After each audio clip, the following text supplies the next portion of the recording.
markets.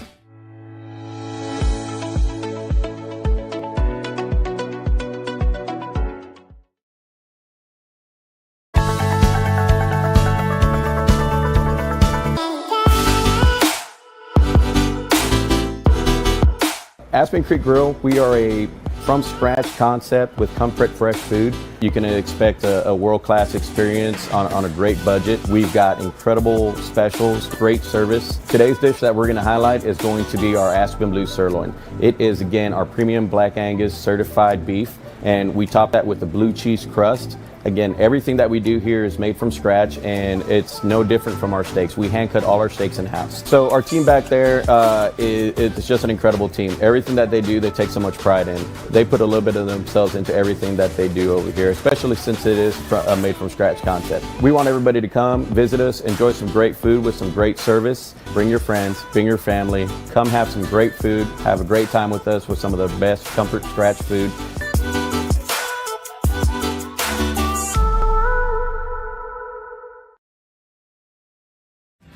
Thinking about what to do after high school?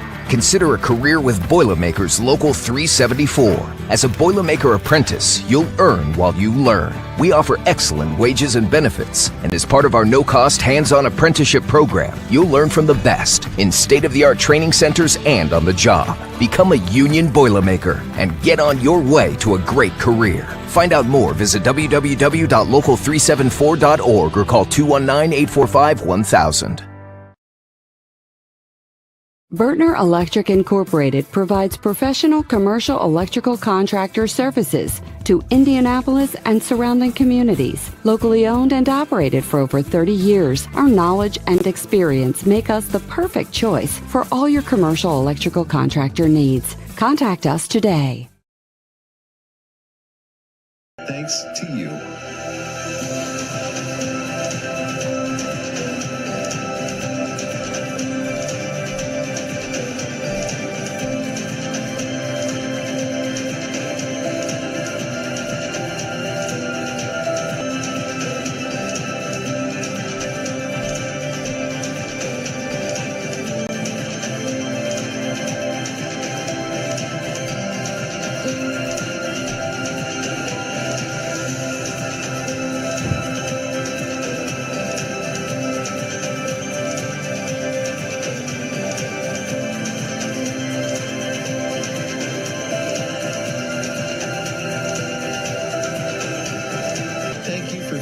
Standing with us.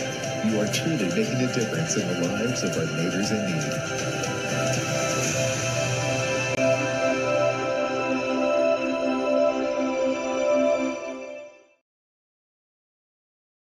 Can't make it to the game? We've got your back. Just go to www.IndianaSRN.org and tune in to all of the live action, or go to our on-demand service and relive your favorite moments.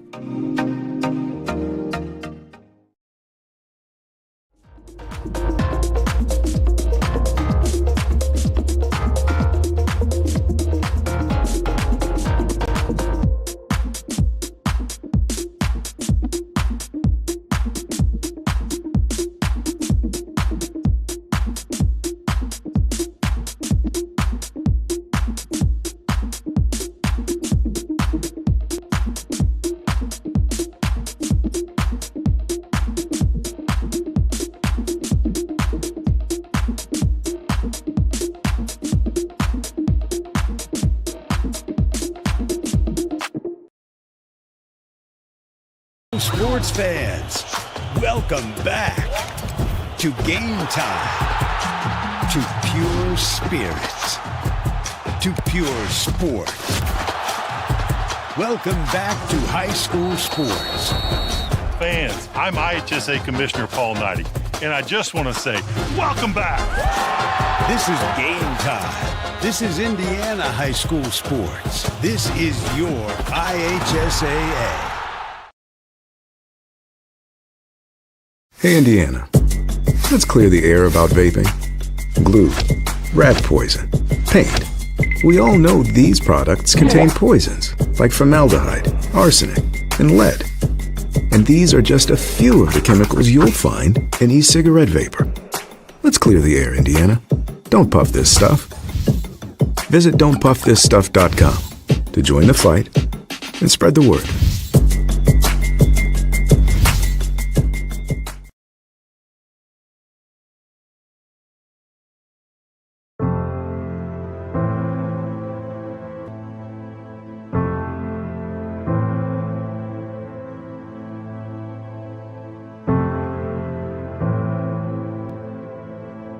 Calling officials cheaters or corrupt, it's not a game. Insulting referees, it's not a game. Threatening officials, it's not a game. Berating young umpires, learning the ropes, it's not a game. Violent language in the stands, it's not a game. Verbal abuse from the sideline, it's not a game. Screaming at a referee in the parking lot, it's not a game.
Welcome into Heritage Christian High School. It is homecoming night as the 5-1 Heritage Christian Eagles take on the 2-4 Lapel Bulldogs. Exciting high school football action coming up for you here on IndianaSRN. Before we get started, let's say a big thank you to all of our sponsors who support IndianaSRN, including the Morales Group, and by Aspen Creek Grill, Burtner Electric, Boilermaker Local 374, Clean Slate, Piper Logistics, the Wheeler Mission 2023 Drumstick Dash. I'm not going to be doing that. And we welcome you to Heritage Christian High School for homecoming night. Tony Donahue alongside Peyton Brown. Peyton, homecoming, it's a big night, something that you're familiar with, having that experience playing on the high school level. What's those emotions like heading into the week? It's a build-up to Friday. There's probably a lot of, pajama day and jersey day. How do you get those emotions in check when you get to the football field tonight? Yeah, as a football player, you have to be super intentional to control your emotions and to control any type of behavior, because there's a bunch of stuff going on, especially at schools like this for homecoming. And with two teams like this, with the matchup coming in, with the rivalry that has been brewing over the past couple of years, you can only imagine the excitement in it. But I think good teams are separated from great teams when those great players can hone in their emotions and be able to perform at a high level. Yeah, we talk about honing in the emotions. We see this on homecoming. The team that's home, they kind of come out a little bit sluggish. How important is it for Heritage to come out tonight, establish their offensive tempo, which is usually running the football? And again, we know this. The key tonight is going to be setting yourselves up on first and second down. Yeah, it's super, super important for them to come out and intentionally get their run game going, because it's going to milk the clock, and they're going to be able to punch the ball in the end zone if they successfully capitalize on their drives. And they want to keep it out of Lapel's hands, because Lapel has a high-powered passing offense. And if they're able to get it, they can strike first, strike early, and strike quick. And if we're Heritage, we need to control the ball and make sure we capitalize on drives. Yeah, the starting quarterback for Lapel tonight, Devin Craig, 115 of 190 for 1,467 yards, 17 touchdowns, and 9 interceptions. We are just 5 games in, so he's throwing an interception per. We always talk about a close game like this. Sometimes stealing a possession away is the difference at the end. How important will that be tonight? It'll be very important. I mean, you hear it all the time. Offense wins games, but defense wins championships. So if you want to build a championship culture, you got to regulate turnovers. And at the end of the game, usually the team that has the most turnovers wins the game and ends up winning. Very rarely do we see the other team come out on top with that. So if we're Heritage or if we're Lapel, we're not only capitalizing on what we're good at on offense, but also making sure that we're dominant on defense. Lapel comes in at 2-4 on the season. They started the season with back-to-back losses to Hamilton Heights and an overtime loss by 1 to Frankton. They knocked off Shenandoah 42-8, then lost to Lutheran 38-7, North Decatur 42-7, and again 2-4 on the season. They lost to Heritage last week 28-14. On the opposite side of the football, homecoming night, as mentioned, for the Eagles of Heritage Christian, knocking off Crawfordsville to start the season 47-12. Shenandoah 19-0. They lost to Guerin Catholic 31-7. But Peyton, they've ripped off 3 wins in a row. Eastern Hancock, Cecina, Covenant Christian in a close one. They know how to win close games. Yeah, they do. They know how to capitalize again at the end of the games in those big moments. And those are 3 tough opponents for them year in and year out. Those are 3 opponents I know personally from going there that they circle every single year and every single time that they come across it. So building confidence off of that is going to be huge for them coming into tonight. Yeah, you're not used to seeing a Lapel team 2 games under 500 halfway through the season, a little bit more halfway through the season.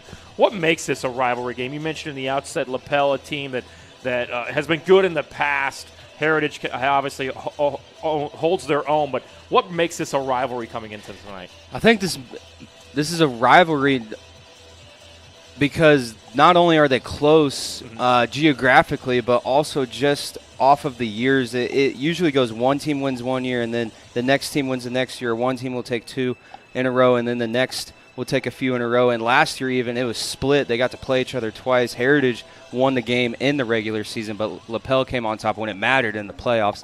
So I think all these different components and things coming together has made this a rivalry. And it's honestly made it kind of like a Peyton Manning versus Tom Brady type thing where they're very disliking each other. Yeah, and you mentioned Heritage Christian with a sour taste in their mouth. Lapel ended their season about 10 months ago. We'll see what happens. When we come back, we'll talk about the offensive side of the football for Heritage Christian. You're watching high school football right here on IndianaSRN. To you.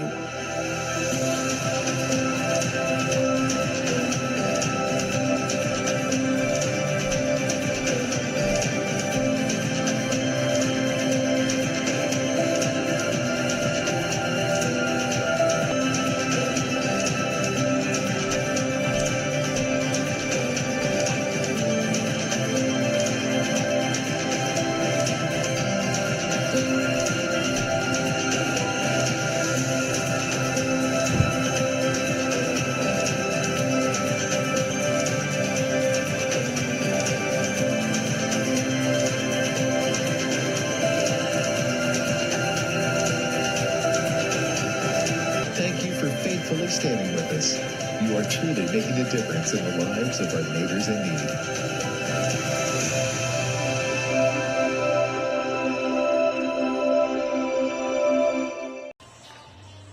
We're back here on homecoming night. Heritage Christian welcoming in the Lapel Bulldogs at 2-4 on the season. Heritage Christian looking for their 6th win of the season, their 4th in a row if they can get it done tonight. We've got Kyle out at the stadium, Ben inside the studio with us, breaking everything down. Peyton Brown, Tony Donahue with you. And Peyton, we talk about, you look at 2 different offenses. You got Heritage averaging 186 yards rushing per contest and 14 touchdowns. That means long drives. That means they're wearing out that defense. Yeah, they are wearing out that defense, and it's just a ground and pound type of team that they have this year. And with that running game, like we mentioned before already, they're going to milk that clock, and they're going to have that time of possession, keeping their defense fresh because their defense even is high-powered as well. And the more energy they have, the better off Heritage is going to be coming into this because – truthfully, I think their defense is the strength of their team. Yeah, you made a great point there, too, especially on Lapel's side. They're going to throw the football.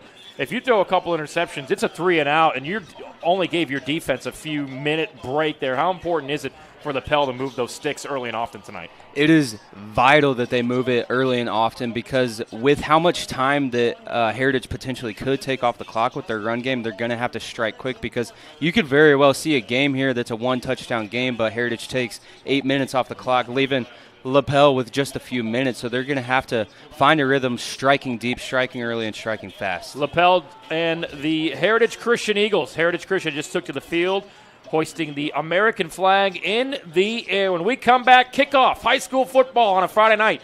You're watching IndianaSRN. Hey folks, good to be with you for tonight's game. My name is Andy Simpson, and I'm a licensed IHSAA football official, and welcome to Friday Night Football, powered by IndianaSRN.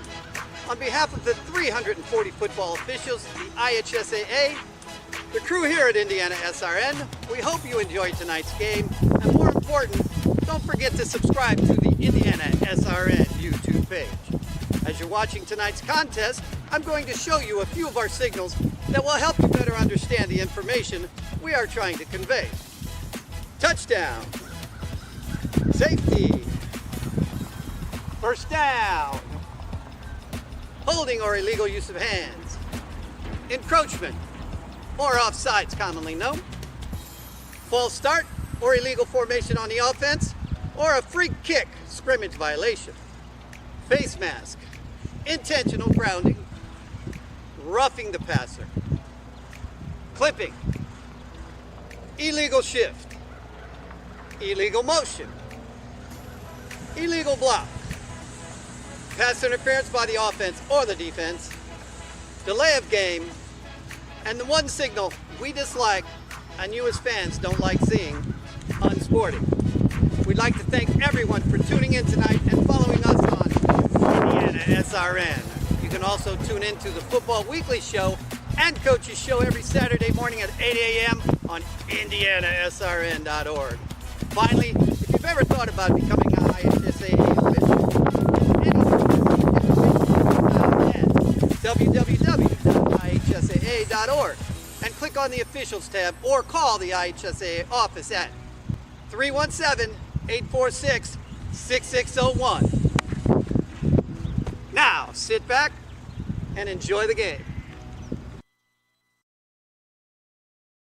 We encourage you to subscribe to our YouTube channel, IndianaSRN. Hit the bell to get notifications for upcoming games and more. Watch as many games as you want, as many times as you want. Burtner Electric Incorporated is fully licensed and bonded electrical contractor for your protection. Our electricians are available 24/7 for service calls and specialize in electrical service and storm damage repair. For more information, give us a call today. My name is Jay Jones. I'm the commissioner of the Heartland Collegiate Athletic Conference, and we appreciate you tuning in to tonight's game. We hope you'll stay tuned to SRN for tomorrow's Heartland Conference Game of the Week, showcasing some of the best small college football in the Midwest. We look forward to seeing you then.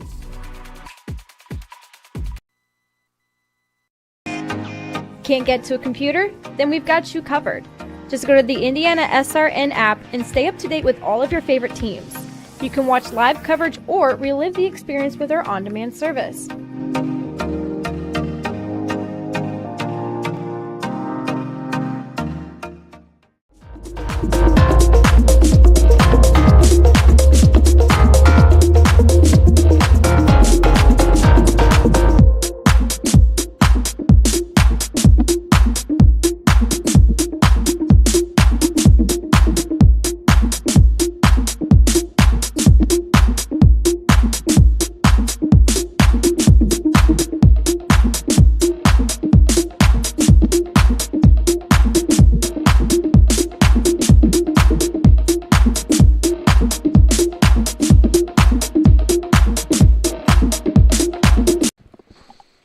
It's homecoming night here on IndianaSRN as Heritage Christian at 5-1 on the season. The Eagles play host to the Lapel Bulldogs. Lapel coming in at 2-4 on the year. Heritage Christian winners of 3 straight. Those wins coming against Eastern Hancock, Cecina, and Covenant Christian. Tony Donahue alongside Peyton Brown. We talked about homecoming and making sure those emotions are in check. But when you look at this team, you know that you like to run the football. 186 yards averaging on the ground. Elijah Pimentel, 804 yards, averaging 134 a game. You'll take those numbers any day of the week. I would take those numbers any day of the week because it really sets the tone, because the passing game is really, really cool to see, but the running game is really what instills fear in a team, because if you're able to just dominate the line of scrimmage play after play on both sides of the ball like they have been able to do, which led to their 5-1 record, then you're going to be able to come out on top in any game that you step into. Heritage Christian averaging 26 points per game. The Lapel Bulldogs averaging 24 points per game. They get it done through the air. Devin Craig, 115 for 190, 1,467 yards, 17 touchdowns, 9 interceptions. He has a 101 passer rating on the season. 15 completions per game. He's going to need those tonight. He is going to need those, and he's going to need it really quick to set the tone for their offense as well. And him just being able to use his feet as well, if any type of rush comes towards him, and reading that field is going to be vital. The dual threat quarterback is something that a lot of teams seem to now have. Nick Witt and Riley Hudson, the two big wide receivers for Lapel. Hudson with 26 catches, 409 yards, and 8 touchdowns. White with 42 catches, 496 yards, and 6 touchdowns as well. We talked about some of the running backs on Heritage Christian. How about Andrew Sloan? 29 catches, 318 yards, and 3 touchdowns. Colin Jones on the defensive side of the football, 60 tackles on the year. He leads Heritage Christian in tackles. Tyler Marsh is second with 50 tackles. But something else to mention to watch for tonight, 2 sophomore quarterbacks. It is 2 sophomore quarterbacks. That means 2 players that maybe don't have a whole lot of experience, which could lead to those turnovers like we talked about earlier. But it'll be cool to see them as well, because usually when kids are younger, they, especially at the quarterback position, they tend to gunsling it a little more, which is fun to watch. Lapel kicks it off. It is fielded at the 11-yard line, and he's met immediately and drugged down at the 25-yard line. So that's where Heritage Christian will take over on homecoming night in the all-black jerseys, white numbers with the blue numbers on the helmets.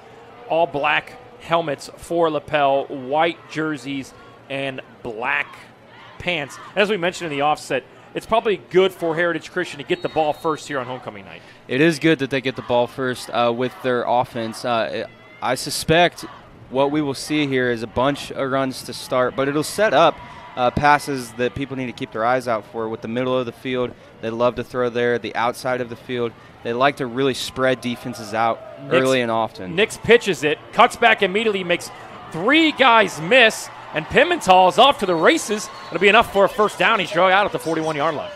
And way to make a play by him. He didn't see anything to the original hole, but to have a running back that can cut all the way across the field and still get positive yards is something that's rare, especially when he's able to make people miss like that, and then he just trusts his wheels to get out there. So Pimental rushes for 12 yards on his first attempt and juke that guy out of his shoes. It'll set up a 1st and 10. Ball on the 40-yard line. It's a 4 wide receiver set. Quick backwards pass is caught by Palaconda, and he's out almost to the first down line. We'll see where they mark him out. He stepped out just past that first down marker, moved the change on the first 2 plays.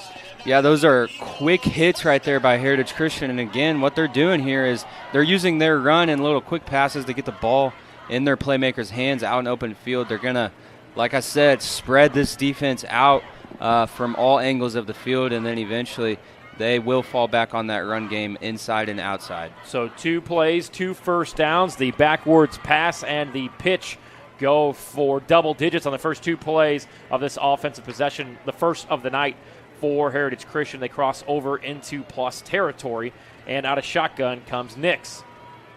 Man in motion, fakes the pitch, hands it off left side to Vaughn Johnson, and he'll be pushed out just before he gets to the sticks, a pickup of about 7 there. And Lapel here is having a hard time filling these gaps as the linebackers. They're not coming downhill as quickly as you would like them to. And if I'm Lapel's coach, I'm bringing pressure because obviously they're going to run the ball. That's their strength of their offense. And as a coach, you got to get people in those gaps, but quicker than their linemen get to the gaps. We've seen a lot of motion, a lot of fake handoffs in these first 3 plays. Is that trickery? Is that setting yourself up for maybe a play down the road? It could be setting yourself up, but I think it's mainly for the misdirection because they have multiple playmakers that can run the ball with Vaughn Johnson and Pimental and even Isaac Jones getting the ball as well. So this defense is just on their toes trying to see who's going to get the ball. So Vaughn gets it past the 40-yard line. They'll mark it at about the 38, so a pickup of about 2. That'll set up a 3rd down and short. And I'm thinking 4-down territory here. Here's the pitch to the right side. Pimental tries to get the edge. He does. Lowers his shoulder, pushes forward, and is tackled at the 35-yard line. But another 1st down for Heritage Christian.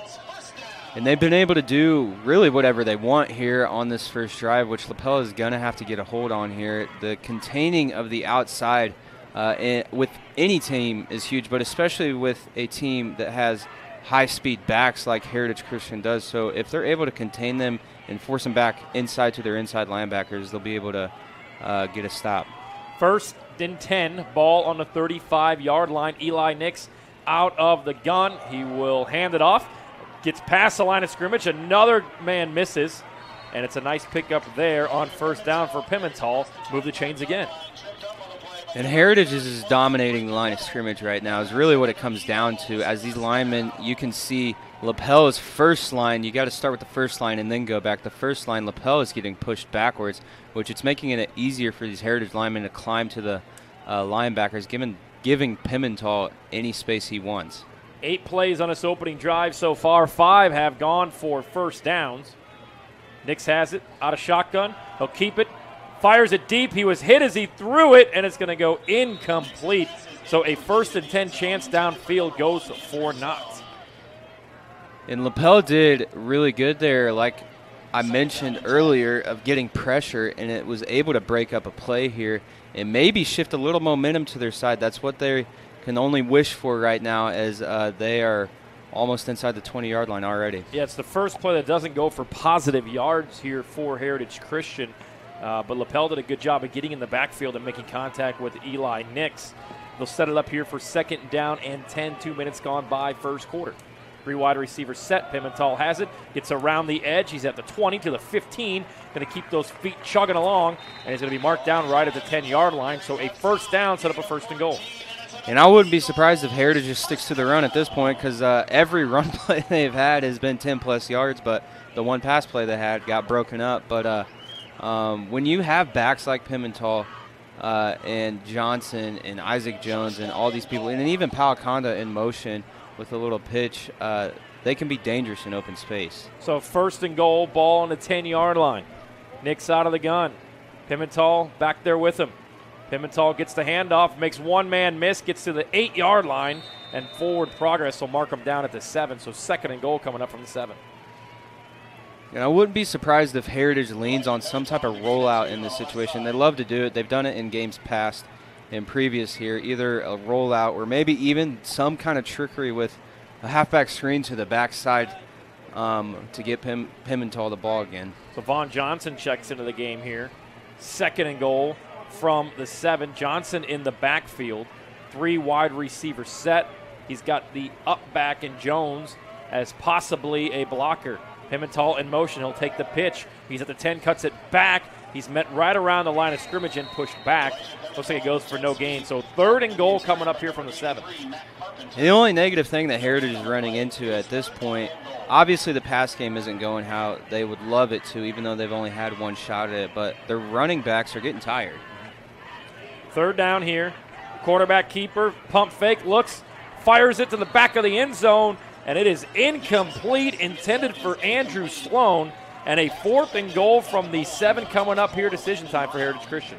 It's a huge decision here, and if I'm Coach Ray, I'm going for it. Set the tone early. That's just how I would do it if I were a coach, just to show the opposite team that I'm not afraid of anything, especially on homecoming night, but it looks like they're going to set up for the field goal. So they will line up Noah Ham. He's 15 of 18 from PAT distance, which is about where we are here, and 1 of 1 from 37 yards. Watch the fake here as Eli Nix is the holder. Here's the snap. Ball is placed down, kick right through the uprights, and Heritage Christian strikes first on homecoming.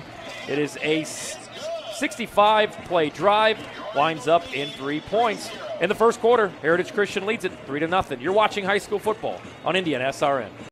We encourage you to follow us on Twitter @IndianaSRN. Find upcoming games, video highlights, and much more. Follow us now at IndianaSRN. Can't get to a computer? Then we've got you covered. Just go to the IndianaSRN app and stay up to date with all of your favorite teams. You can watch live coverage or relive the experience with our on-demand service.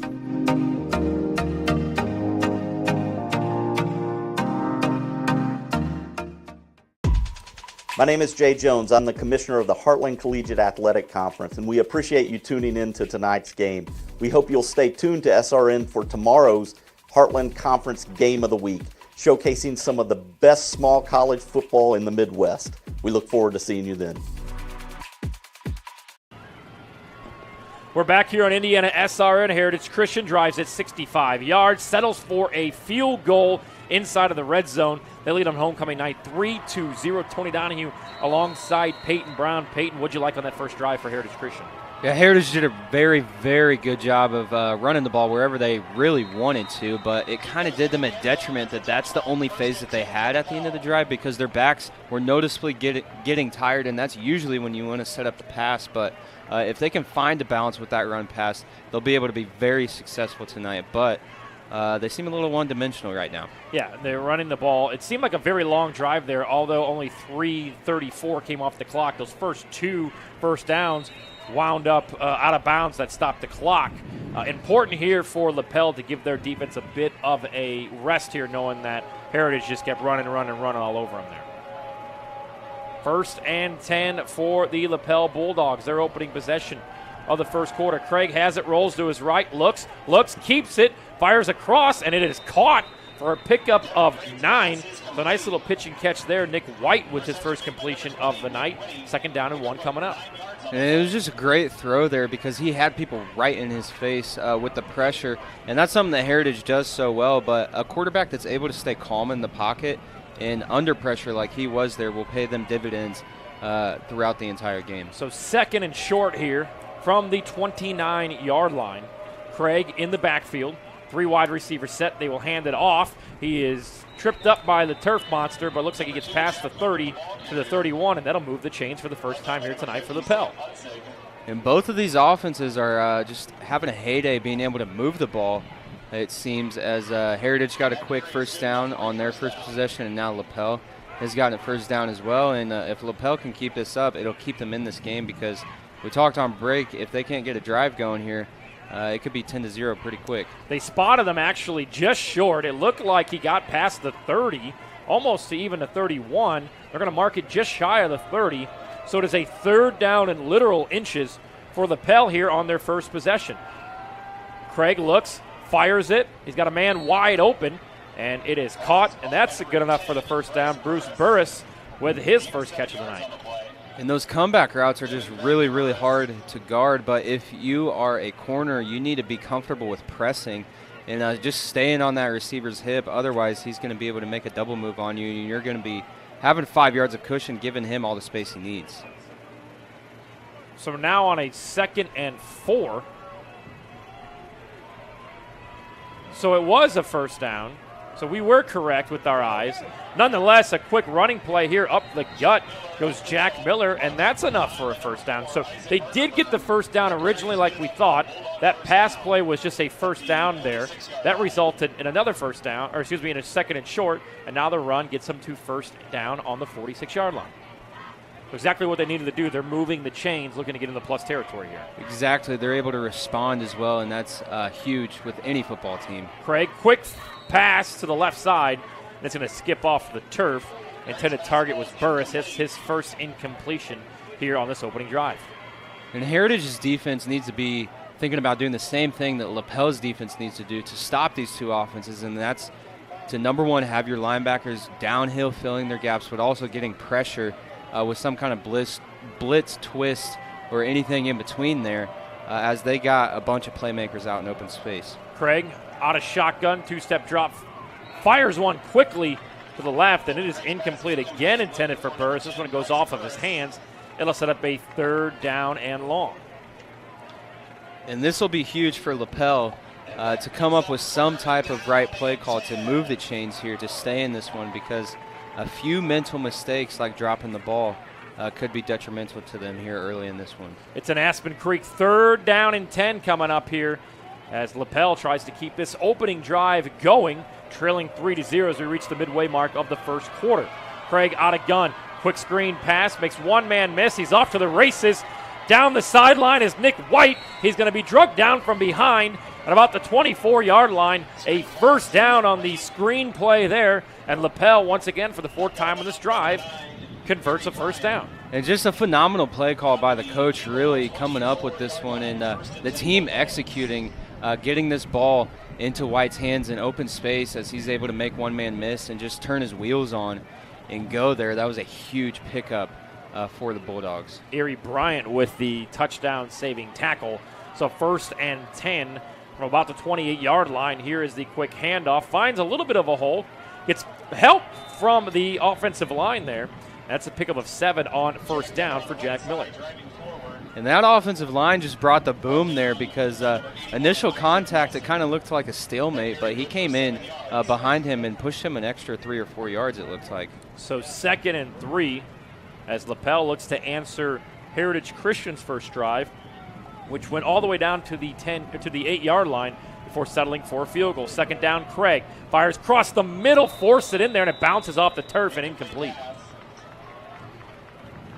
Had a man, just threw it a little bit short, and that's a tough throw under pressure coming back across your body. That's a very tough throw, and it's a very good play by the defense there, like we talked about getting pressure on him. But as a quarterback, you want to be able to find someone quicker with the time needed to throw and not having to throw across your body because it's almost near to impossible. So 3rd and 3 here from the 17-yard line. You got to think this is 4th down territory for Lapel. Here's the quick handoff. He's met at the line of scrimmage, and he's tackled just shy of the first down marker. Coming in to make the stop was Sam Utzig, and it's a 4th down and short coming up here for Lapel. We'll see what they decide to do. And they can either choose to tie the game with the field goal or really keep the offense out there and set the tone here. Showing Heritage that they're not afraid to do what Heritage maybe was afraid to do and go for it in this close of territory. It's a 34-yard field goal from here, and they will attempt to go for it on 4th and 3. 5 minutes to go, first quarter. Craig in the backfield. Jack Miller is next to him. 4th and short, snap, fires, caught at the 14-yard line, and it's enough, I believe, for a first down. And Nick Whitty with the catch. That'll move the sticks again. So a nice play call there on 4th and 3 to keep the drive going. Very good play call, and I like the boldness by the coach as well to keep the offense out there because the easy thing to do would be to kick the field goal and tie the game, but keeping the offense out there, letting the other team know that they will not accept anything less than 6 points, I think could be huge in this game. So the sophomore quarterback, Devin Craig, coming up clutch. He's converted 5 first downs on this opening drive. Here's a delayed handoff. Keeps the wheels churning, and Jack Miller gets him down to about the 6-yard line. So 2nd down and goal coming up here from the 6. We talked about a back-and-forth game tonight and what Lapel can do to kind of take that homecoming momentum away. So far, this opening drive is everything you could ask for. Yes, it is, especially with how Heritage's first drive went with how easy they were able to move the ball. So Craig out of gun, keeps it himself, rolls to the right. He's got space, doesn't run, floats it to the back of the end zone, and he just simply throws it away. So a smart play call there just to get rid of the football and live to see another down. Yeah, he didn't see anything there, so he just chose to throw it away. And it's smart by a young quarterback to throw it away instead of forcing something because usually the inexperience as a young quarterback causes you to make riskier decisions, but a really good job by him throwing that thing away. You know, I wouldn't be surprised to see that same play call called again. He had tons of space, enough to get to the 3-yard line to convert that first down if he wanted to keep it. We'll see if they maybe go right back to that same option. Craig has it. He will throw it forward and met immediately, and they're going to call it a touchdown. I believe his hand was on the ground. We'll wait for the official call. Nonetheless, Riley Hudson on the pitch was tackled at the line of scrimmage, put his hand on the ground to keep his momentum going forward, stays up, and they're going to call it a touchdown.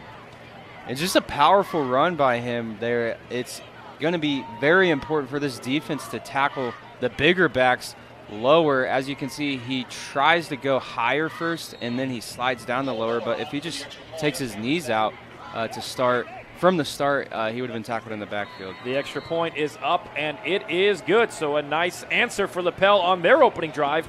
And with 3:50 remaining in the first quarter, the Bulldogs jump on top 7-3. You're watching high school football right here on IndianaSRN.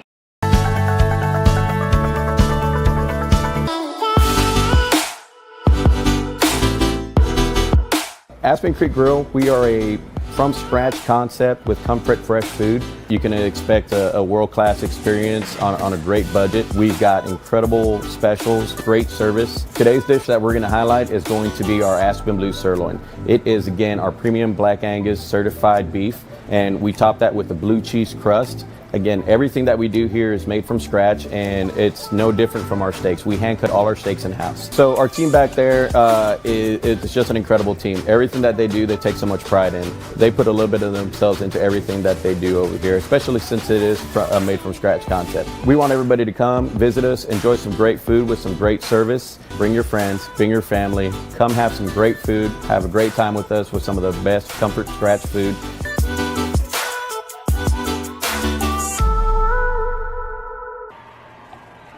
Welcome back, high school football Friday night right here at IndianaSRN. I'm Tony Donahue alongside Peyton Brown, and pretty good opening stanza for both teams. Lapel ends with the touchdown there on that nice drive.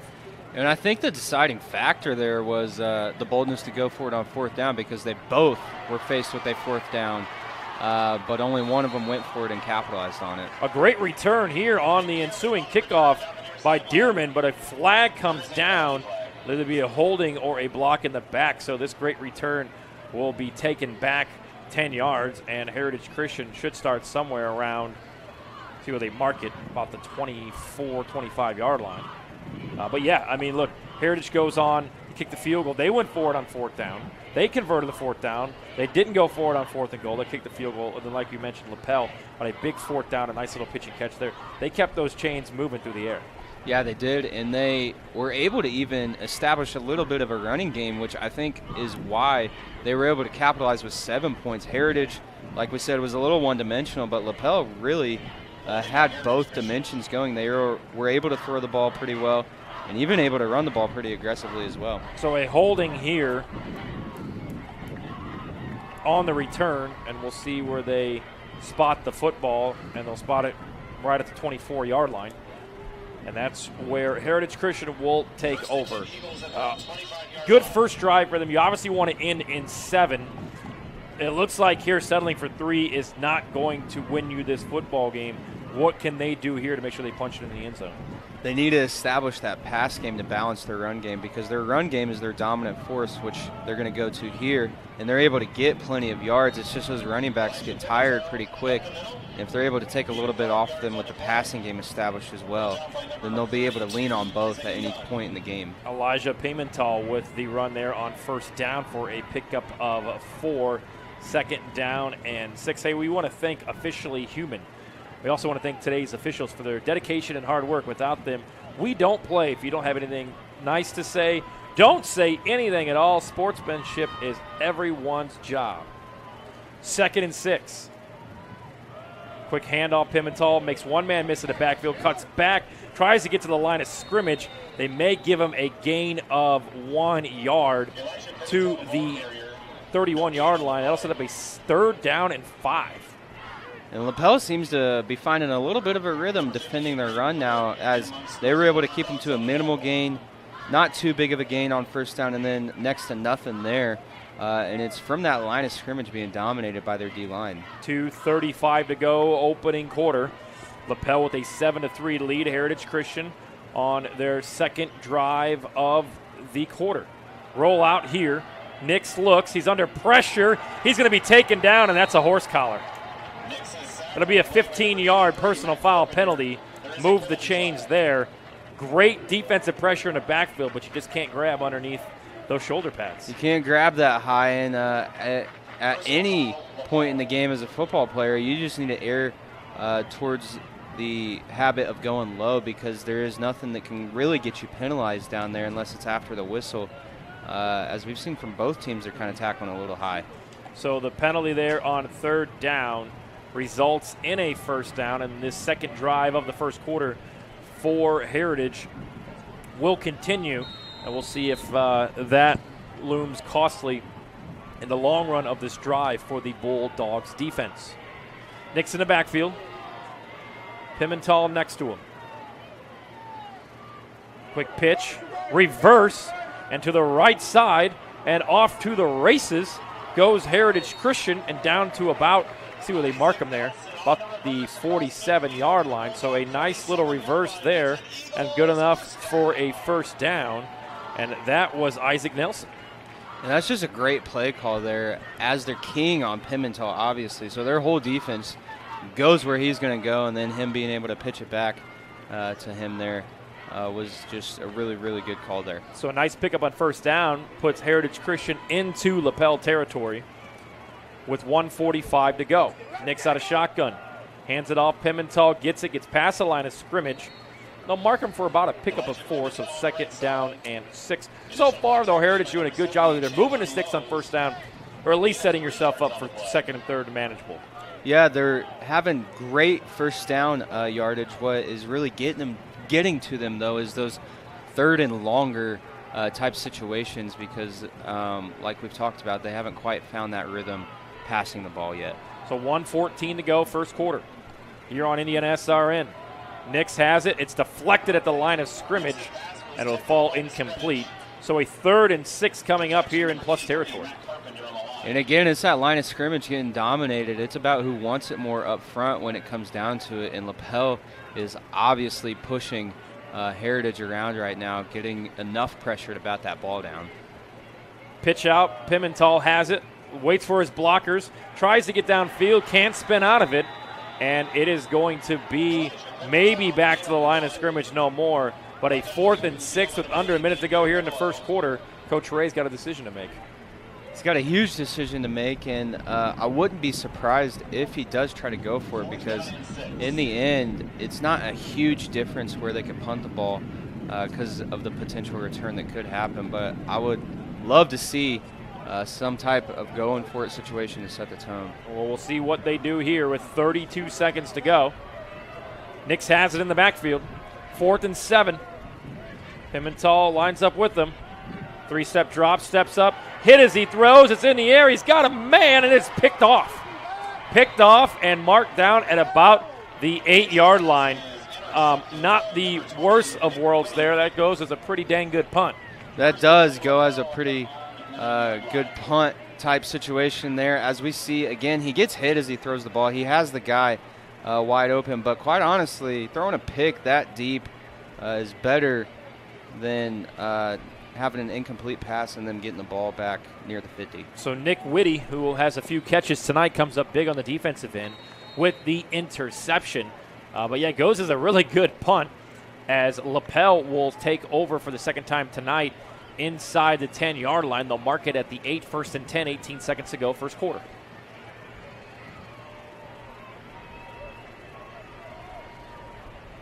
Out of gun comes Craig. 4-step drop, rolls to his right. He's going to fling it, looking for his man, and it is batted down right at the last second. A great defensive play there by Heritage Christian and Isaac Arterburn. And great effort by Arterburn there. The quarterback had one pocket that he could fit that ball into, and it looked like the trajectory may have been to it, but the defender just laying out there is really what caused that incompletion there, as he had the receiver having a step on the defender, but Arterburn was able to lay out there. So 2nd and 10. Quick handoff here to end the quarter. Gets past the line of scrimmage and is drugged forward for a pickup of about 4. So a 3rd and 6 coming up here for Lapel, and they will walk to the opposite end of the field. We've reached the end of the first quarter. It's homecoming night from Heritage Christian right here at IndianaSRN, where Lapel, the Bulldogs, take the lead in the first quarter. They have the football. A big 3rd down coming up as they lead 7-3 right here on IndianaSRN.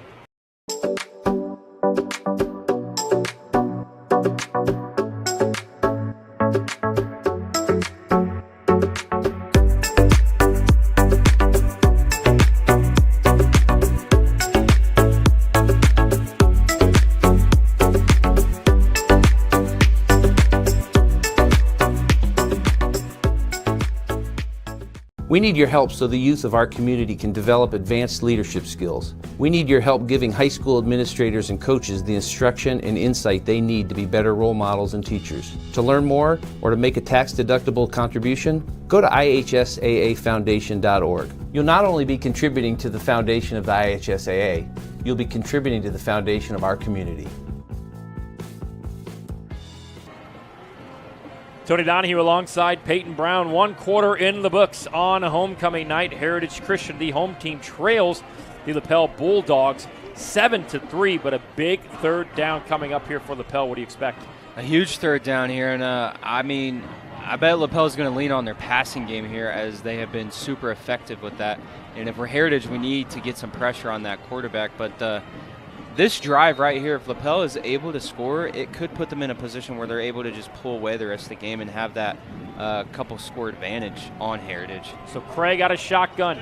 5-step drop under pressure, steps up scrambling, flips it forward, and it is incomplete.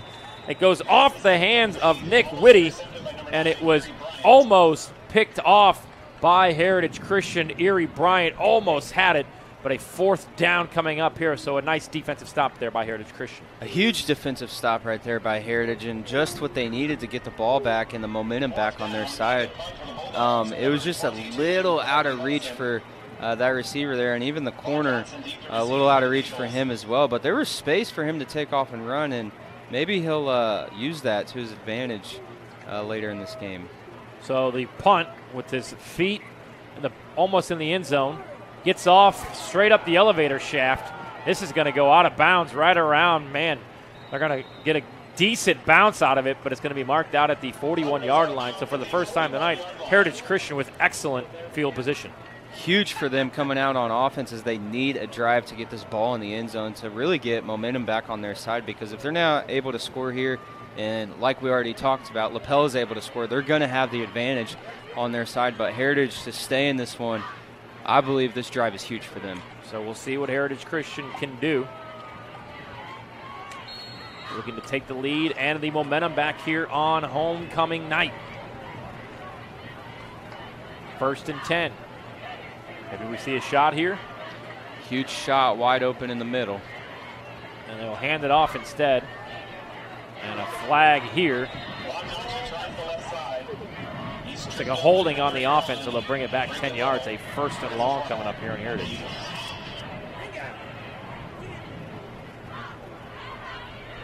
Not what you want on 1st down when you're in plus territory. Not at all. The mental mistakes could come back to bite them here, as these flags, once they start, they don't seem to stop at all. But in the Heritage's pass game, if the quarterback's looking down the field, these Lapel Bulldogs are either in a cover 2 defense, leaving the middle of the field seam or post wide open, or they even roll down into a cover 3. And the soft spot in a cover 3 is about a 7-yard out. So some type of rollout situation that they have done before could be huge for them as well. So make it a 1st and 20 back into their own territory at the 49-yard line. Shotgun snap, quick handoff again. Same play, gets past the line of scrimmage, and he's pushed out of bounds at about the 42-yard line. So about a 2nd and 12 coming up here after an 8-yard pickup. And after a penalty, a huge penalty on 1st down, that's exactly what you could want from any type of play, just to get it back into a manageable situation. If you could get some type of play like that again here on 2nd down, so it's not 3rd and 2 long. And if I was Coach Ray, I'd be running the ball just to pick up a few extra yards to set the 3rd down up for easy to manageable. So 2nd and 12 here.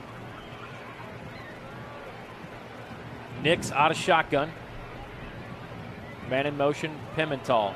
They will hand it right back off. Left side makes another man miss, lowering the shoulder before he's pushed back, and Vaughn Johnson picks it up.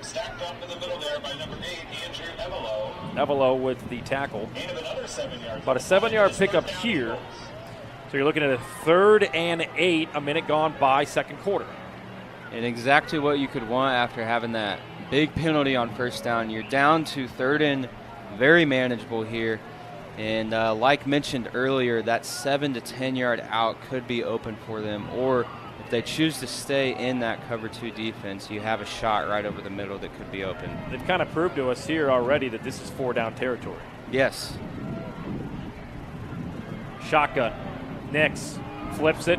Caught. Pimentel hit from behind hard at about the 34-yard line. So Lowe's with the tackle. So a 4th and 3 here. What do you do? And on this side of the field at this point in the game, it is a go-for-it situation, and that's exactly what we're going to see here. Shotgun. Nix floats it in the air. One-on-one. Caught. What a pitch and catch down inside of the 5-yard line. And a nice catch there by Lincoln Togg. And that moves the chains on the first completion of the night for Heritage Christian. And a huge play by them. I'm honestly surprised they didn't go a little shorter, but he goes up and over. And when it's that jump ball, it's just about who wants the ball more at that point. But huge play. Pimentel has it, tries to spin around. He will, and he's in for the touchdown. So the first touchdown of the night for Heritage Christian. Pimentel from 3 yards out, set up by that nice pitch and catch from Nix to Togg. And just like that, Heritage Christian back on top after the handoff and the touchdown here by Pimentel. And huge by Pimentel just to keep his feet moving and get this one in, to get the momentum back on their side here on homecoming night. The worst thing in the world is to have a homecoming spoiler like Lapel is trying to do here at Heritage, but just the great extra job. Point is blocked and no good. So with 9:54 to go here in the first half, Heritage strikes again, takes advantage of the short field. They retake the lead for the second time tonight with a 9-7 advantage. You're watching high school football on IndianaSRN. From warehousing to transportation and everything in between, Piper Logistics does it all. Centrally located, Piper Logistics has 2 warehouses in Indianapolis and a warehouse in Cincinnati, Ohio. Piper Logistics houses over 1 million square feet. Along with our transportation department, we can provide service to half the United States markets.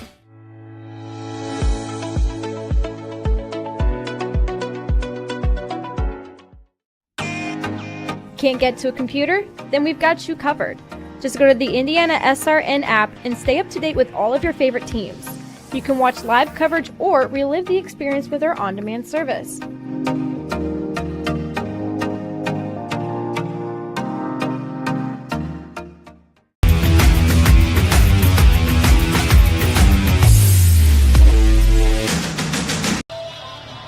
We are back here on IndianaSRN. We're on homecoming night. Heritage Christian has retaken the lead.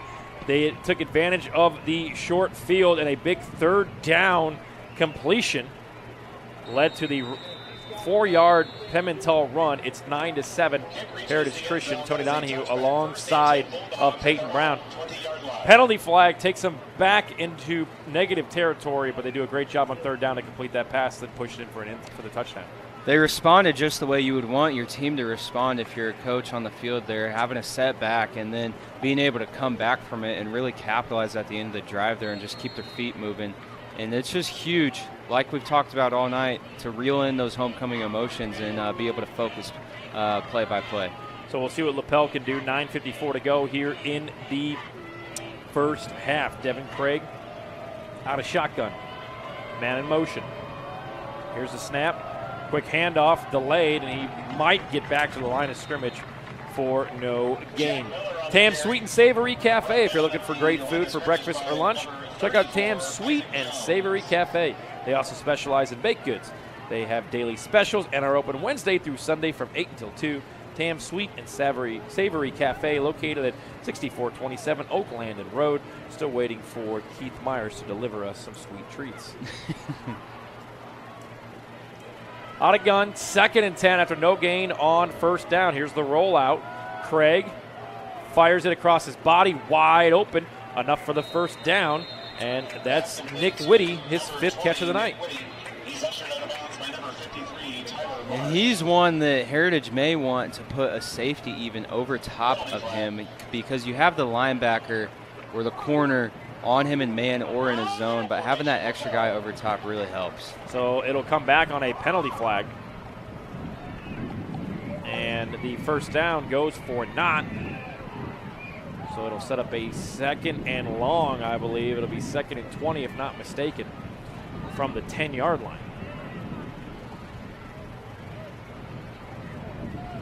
mark it looks like half the distance to the goal at the 12-yard line. So 2nd and long here for Lapel. After the first down, the holding penalty brings it back. 9:14 to go, first half. 3 wide set. Craig has it. Steps up. Fires across the field, and it is incomplete. Burris was the intended target. Goes off of his hands and incomplete. And this down is huge for both teams here. Lapel, it's huge for to get the momentum back on their side, but Heritage to keep the momentum on their side because it is on it right now. Here's they have a 3rd and long after capitalizing on that last drive, so it'll be interesting to see which team comes out on top here. So 3rd and long coming up. Heritage with a 2-point advantage, 9-7, missing the extra point after their only touchdown score of the night. Craig out of the gun, steps up to the sideline again, floats it in the air, caught, broken tackle, makes another man miss, and Whitty is off to the races. He's at the 10, the 5, breaks off 2 tackles, and it's a touchdown, 88 yards, and Lapel goes back on top. It's just a huge play by Whitty there, getting the ball in his hands and just not stopping his feet. And like talked about, it's going to be important for the defense to put somebody over top of him, but great route, great catch, and way to be able to not only get the yak with yards after catch, but yards after contact as well here. And he's able to just beat him in a foot race to the end zone. Yeah, breaks out at 2 right here, and he was determined to score, and that'll silence the crowd on homecoming night. Here's the extra point. High snap, ball kicked up, and it is good. And just like that, an 88-yard touchdown strike on 3rd and long, and Lapel regrabs the lead 14-9. You're watching high school football right here on IndianaSRN. At Morales Group Staffing, we are all about building better futures. And during these times, we are working hard to put people to work. We are now hiring for hundreds of jobs with pay up to $17 an hour. Visit our website at moralesgroup.net or text JOBS, JOBS, to 317-472-7600 to apply now and get hired today. We encourage you to subscribe to our YouTube channel, IndianaSRN. Hit the bell to get notifications for upcoming games and more. Watch as many games as you want, as many times as you want.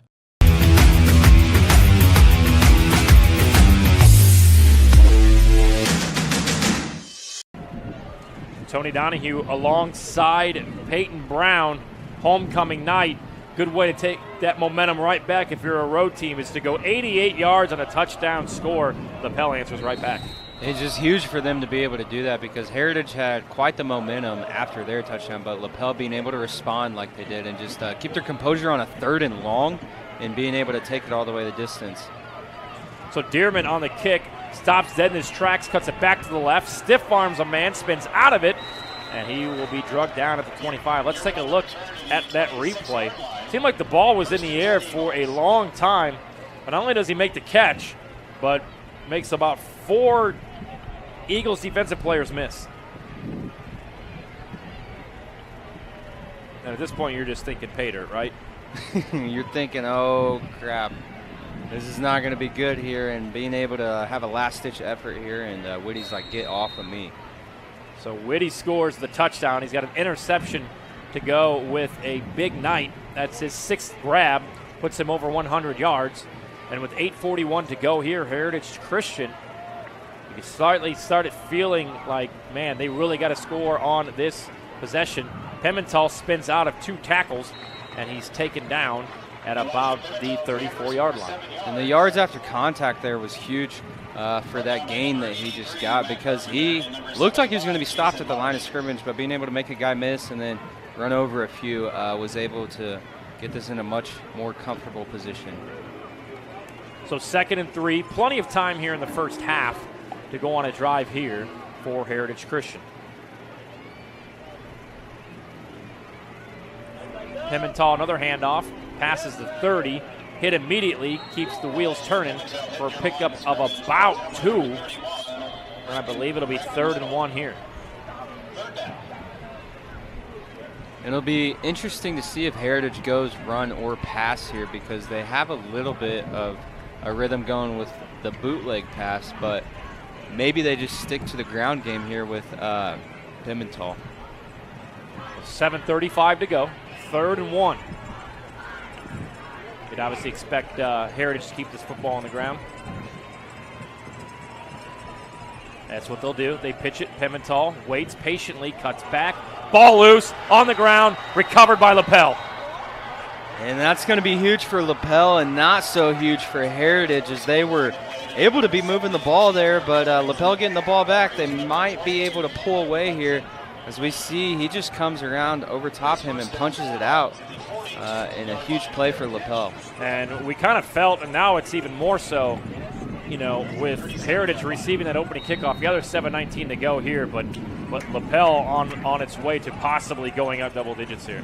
And going up double digits could be huge to spoil Heritage's homecoming tonight, as they're able to seemingly score any type of points on the drives that they have had here, and being up multiple scores could be huge for them. So Lapel with the football from the 35-yard line. Here's the handoff up the middle, plenty of room before he runs into his own man, but good enough for a 1st down. Jack Miller runs it for 16 yards. And as a defense, it's really easy to just check out here because your backs might feel against the wall, but it is so vital to focus and do the same thing that Lapel did and get a turnover. But if we're Lapel, I'd go with the no huddle and keep it moving, high-paced, high tempo to keep them on their heels. They're going to mark him just shy of the 1st down, so a 2nd and 1 coming up after the 9-yard run by Miller. And you can see here, they're in no hurry, is Lapel, with a 5-point advantage as we edge closer to the halfway mark of this 2nd quarter. Craig hands it off, 1st down to the 25-yard line. The 2 runs on 1st and 2nd down, enough to move the chains for Lapel. And Lapel, like we've talked about throughout this game so far, has a nice balance of passing the ball and running the ball, keeping Heritage on their toes, really, because if they bring too much pressure, they can throw it over the top, and if they don't bring enough, the linemen will be reaching the 2nd level before they know it. So 1st and 10, 6:10 to go. 1st half. Roll out. Craig pump fakes, looks, fires back across his body. It is caught and on the ground, picked up by Heritage Christian. And again, like mentioned, it's huge to just stay focused as a defense when you feel like, and as a team when you feel like your back might be against the wall, because you have a play like this where he's trying to make a play and make a cutback after he catches it, but the ball isn't totally secure and he's able to just punch it out. Yeah, so Whitty turned to run with it, and it was punched out on the defensive side of the football by Brady Heiler, and it was recovered by number 81, Isaac Nelson. So momentum going back over to Heritage here, back-to-back turnovers by both teams.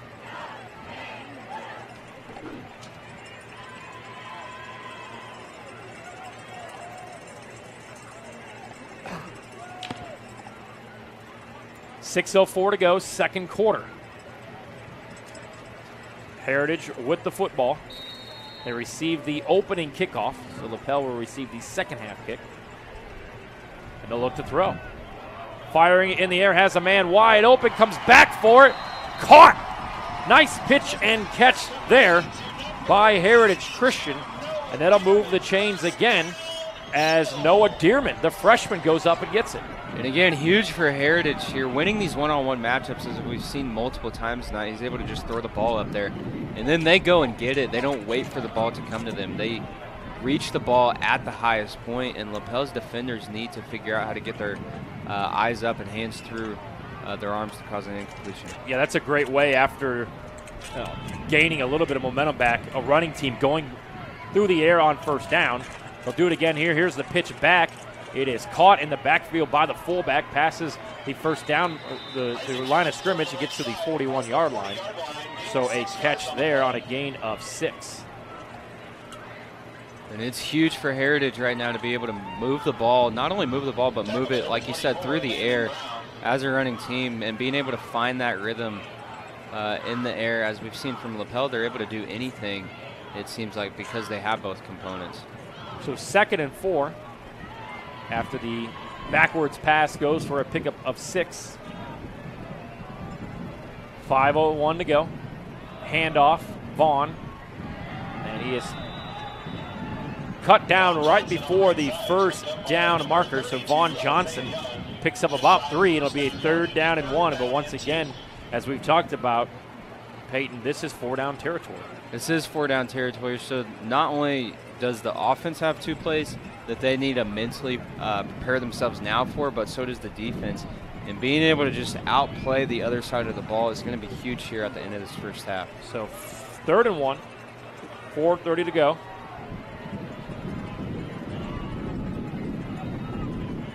Man in motion. Handoff. Vaughn Jones. First down, we'll see. It looks like the mark is just shy. So 4th and inches coming up here with 4:08 to go.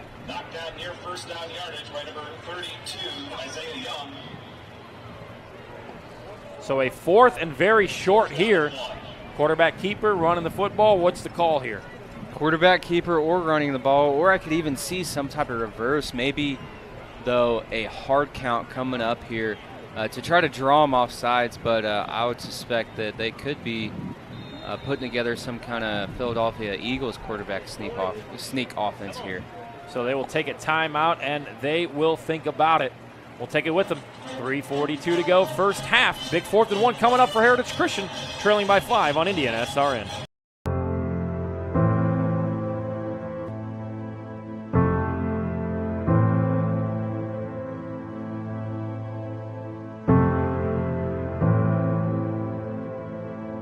Calling officials cheaters or corrupt, it's not a game.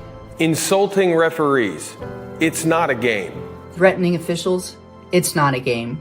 Berating young umpires, learning the ropes, it's not a game. Violent language in the stands, it's not a game. Verbal abuse from the sideline, it's not a game. Screaming at a referee in the parking lot, it's not a game.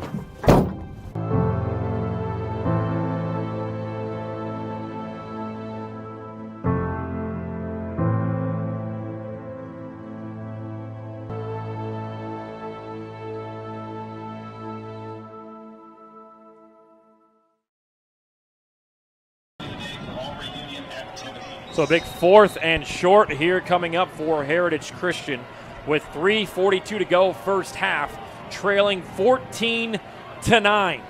Out of shotgun, Eli Nix fakes it, hands it off. Vaughn Johnson is stopped short. And you're not going to get it through the big man there, number 77 on the defensive line of Carson Kinsinger at 6'6", 325, and he comes right up the middle and throws the tackle back. And that's how it goes, as also Chandler Lowe's in on the tackle. Go for it there on 4th and 1, does not come up, and now Lapel really has an opportunity to gain that momentum back going into half. This is a huge opportunity for Lapel to get that momentum back on their side, and as we saw in that run there, his physical center of gravity is lower, but his running momentum was a little too high there, and it's exactly why the big man was able to come in and make the play like he did. But Lapel here hoping to capitalize to maybe permanently put momentum back on their side. So Lapel with the football.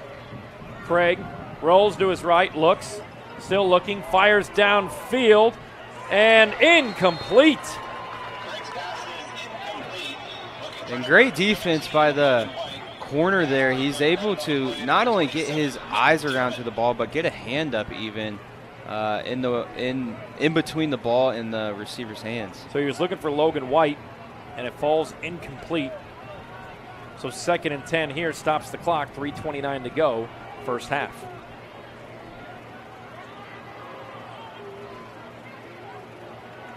Out of the gun from the 35-yard line. Here's a handoff past the 40, and he's tackled short of the first down, a pickup of 6, a 3rd and 4, 3:20 to go.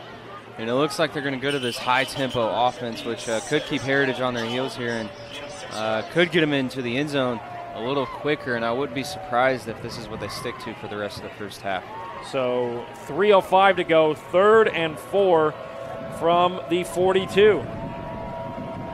Craig, shotgun, 3-step drop, under pressure, and he's tackled and sacked in the backfield. He'll go down for a loss, and Brady Heiler was there to bring him down in the backfield. And Heiler getting that pressure was huge for Heritage there on that big 3rd down as they were able to bring the blitz. 4th and 14. I probably might have taken a timeout there if I was Heritage Christian to save some of the clock, but nonetheless, Lapel will line up to punt this. From the 32 after a loss on the sack. Here's the punt, almost blocked, gets it off. It'll bounce and take a nice roll. Picked up at the 30 and taken out of bounds as Johnson fields it for a pickup of 2. So 2:12 to go, 2 timeouts, 1st and 10. What do you do here? And at this point, they really need to air it out, and not only air it out, but find their rhythm with their passing game. Rollouts have worked for them. Quick balls to playmakers in space have worked for them. And even some shots up top to their taller receivers have worked for them. But if we're Heritage, you got to get the high-tempo offense going, and you got to air it out at this point. So 2 timeouts, 2:12 to go. They will mark it at the 34-yard line.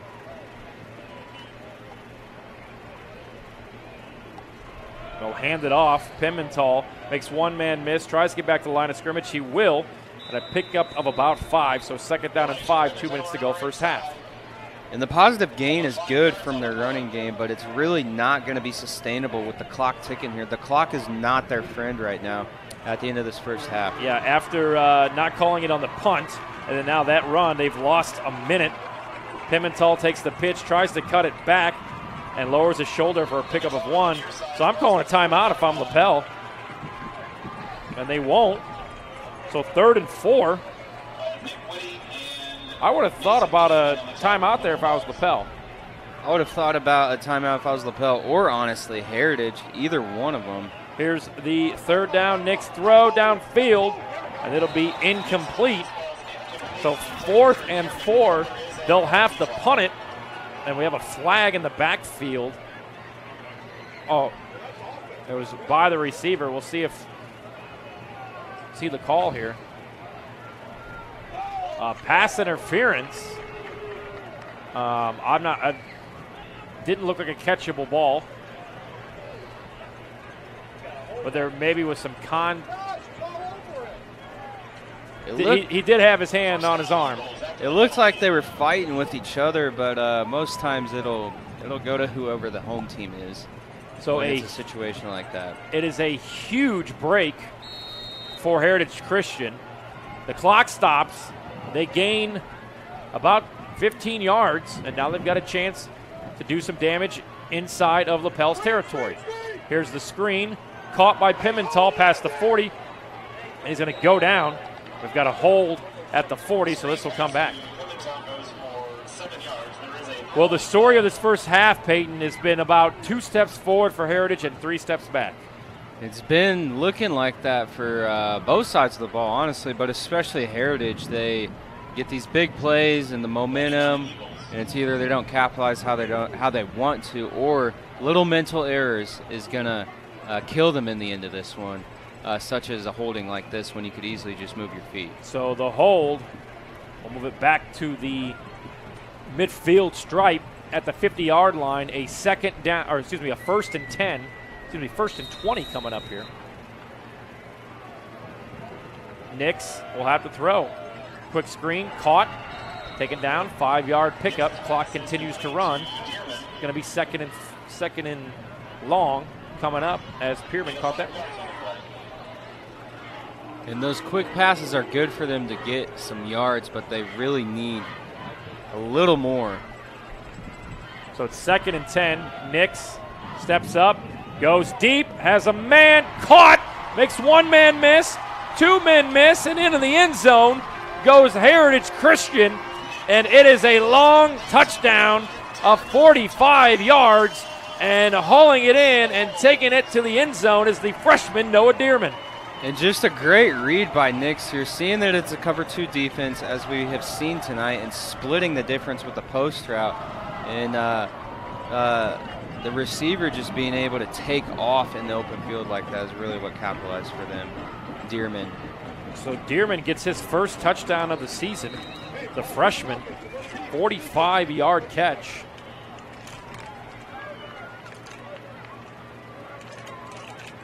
And let's see if they'll go for 2 here to make it a 3-point game. They will. So 15-14 your score, 42 seconds to go. That was part of the 2 steps forward for Heritage Christian, as we talked about. Hopefully for them, they don't have that step backwards, but you never know. Here's a quick pitch.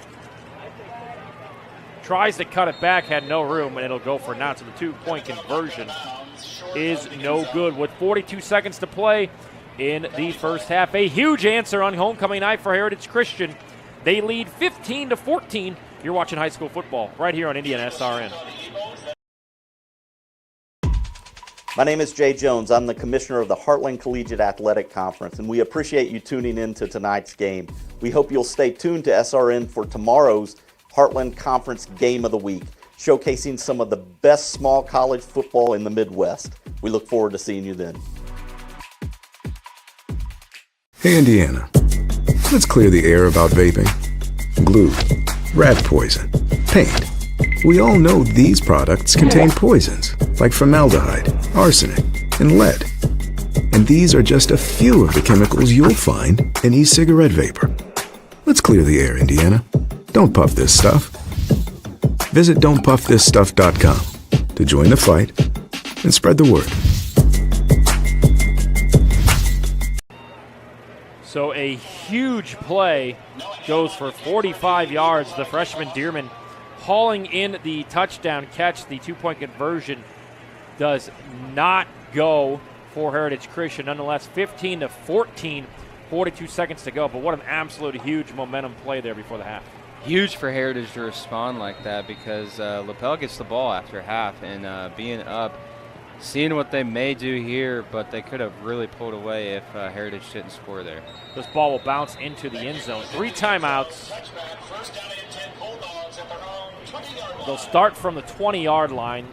We know they don't have much of a kicking game. We have seen them go for an 88-yard touchdown strike. They would love to dial that play up again. They would love to have something like that happening, and they need to average about 20 yards of play probably here. So they got to be looking deep. And if you're Heritage, you got to get the pressure on the quarterback, because he's been a little anxious under the heat. I mean, look, you got 2 timeouts if you're Heritage Christian with 42 seconds to go. We'll see what how Lapel tries to play this. A pass-first offense. Out of gun is Craig. Fires it. Caught. Pickup of about 4. I'd call it timeout if I'm Heritage Christian.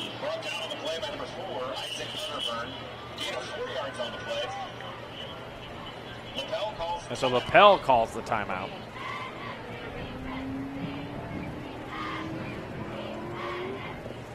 We got some awesome college football coming your way tomorrow right here on the family of networks on IndianaSRN. Anderson taking on Rose-Hulman, RHIT.TV. And we have one more exciting game for you. Bluffton taking on the Grizzlies of Franklin Central, HCAC.TV. Some exciting college football coming your way tomorrow afternoon here on IndianaSRN. 2nd and 6 coming up here. 36 seconds to go. If you're Lapel, you're going to have to get something a little bit more downfield. Yeah, these short passes to your playmakers are nice, but only if you're going to have a substantial amount of space. And typically in situations like this, you're not going to. So something more downfield is going to have to be the only option for Lapel. 35 seconds to go, 2nd and 6. Craig rolls to his right, under pressure, shakes out of it, looks back across, and he'll simply fling it out of bounds. So a good decision there to live to see another day and not get tackled in the backfield. So a 3rd and 6 with 30 seconds to go.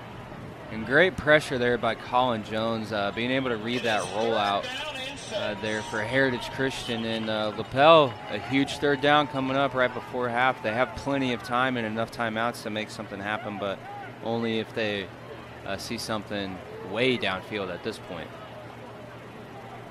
So 3rd and 6. 2 timeouts remaining for Lapel. Man in motion. Craig looking. Fires it downfield, and it's going to be short, incomplete. They will be forced to punt on 4th and 6 with 24 seconds to go. If you're Heritage, you bring in the house here to try to block this punt? I mean, with this field position, and if I'm a coach, I'm always bringing the house just because I got the aggressive mentality. But certainly, if I'm Heritage Christian right now, I am bringing the house here, and I am trying to score again before the end of the half. Sometimes people like to just take it into halftime and accept what they got, but you got to keep the pedal to the metal here. Here's the punt, and it was almost blocked, gets it off. It'll bounce at the 45 and be taken to about the 44-yard line. So a sky-high punt takes a good lapel bounce. Nonetheless, knocks off about 14 seconds. And with 9 seconds to go, you got 9 seconds. You see what happens here, or do you just simply take a knee and go up by 1 point at halftime? If I'm the coach here, I'm at least taking one shot on the first play here, maybe trying to get something downfield to either get themselves in position for a Hail Mary type situation, or even field goal position if they're able to have the right route happen here with 2 timeouts left. Otherwise, if they have an incompletion or something else here, I believe they'll take a knee.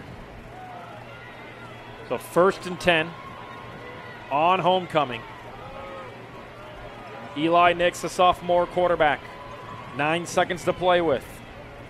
They'll just hand it off to Pimentel. We'll see if he can get anything. He does for the 50, lowers it, stays on his feet, and they're going to call it with 1 second. 1 second, 44 yards out.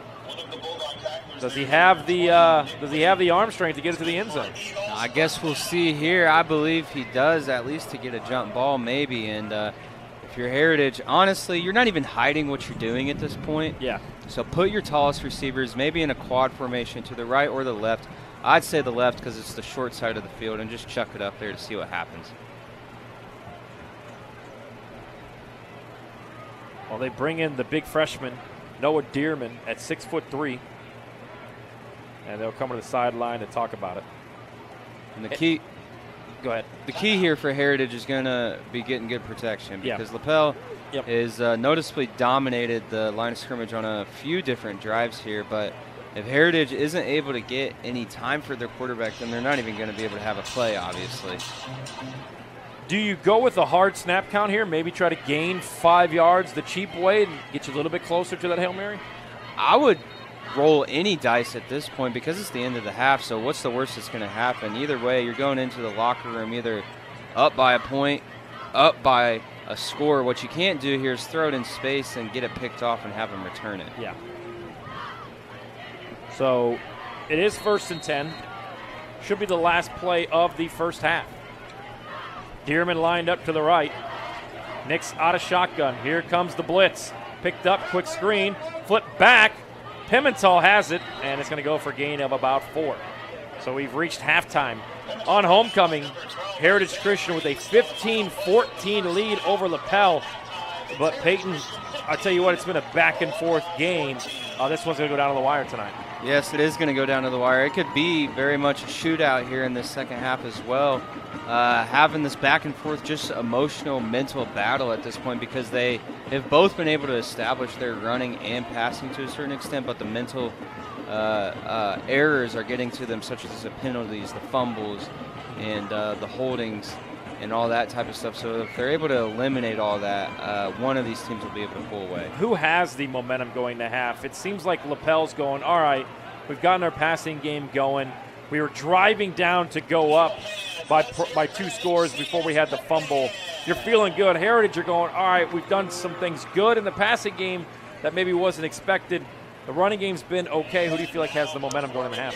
I think watching the game, it could seem like Heritage has the momentum, but I think Lapel has the confidence because they get the ball back. They get to set the tone in the first half or the second half, and they get to decide what happens really on offense.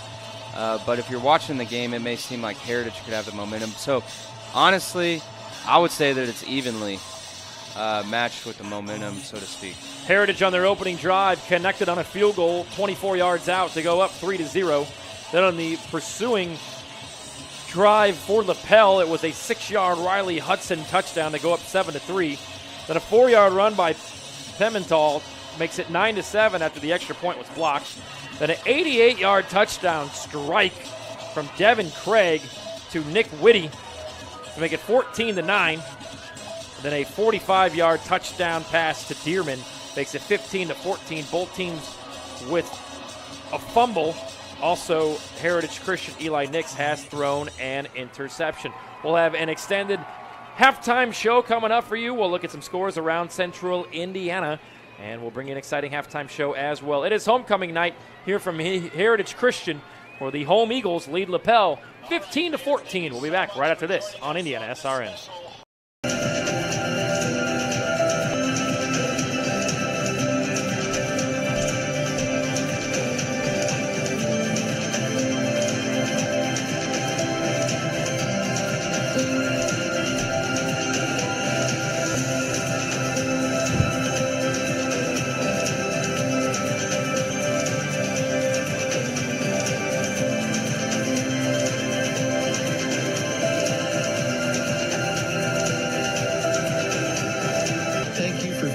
Standing with us.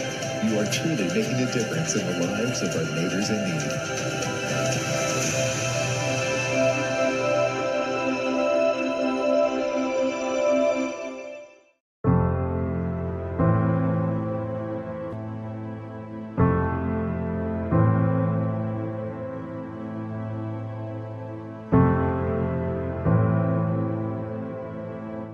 Calling officials cheaters or corrupt, it's not a game. Insulting referees, it's not a game. Threatening officials, it's not a game. Berating young umpires, learning the ropes, it's not a game. My name is Jay Jones. I'm the commissioner of the Heartland Collegiate Athletic Conference, and we appreciate you tuning in to tonight's game. We hope you'll stay tuned to SRN for tomorrow's Heartland Conference Game of the Week, showcasing some of the best small college football in the Midwest. We look forward to seeing you then. Burtner Electric Incorporated is fully licensed and bonded electrical contractor for your protection. Our electricians are available 24/7 for service calls and specialize in electrical service and storm damage repair. For more information, give us a call today. At Morales Group Staffing, we are all about building better futures. And during these times, we are working hard to put people to work. We are now hiring for hundreds of jobs with pay up to $17 an hour. Visit our website at moralesgroup.net or text JOBS, JOBS, to 317-472-7600 to apply now and get hired today.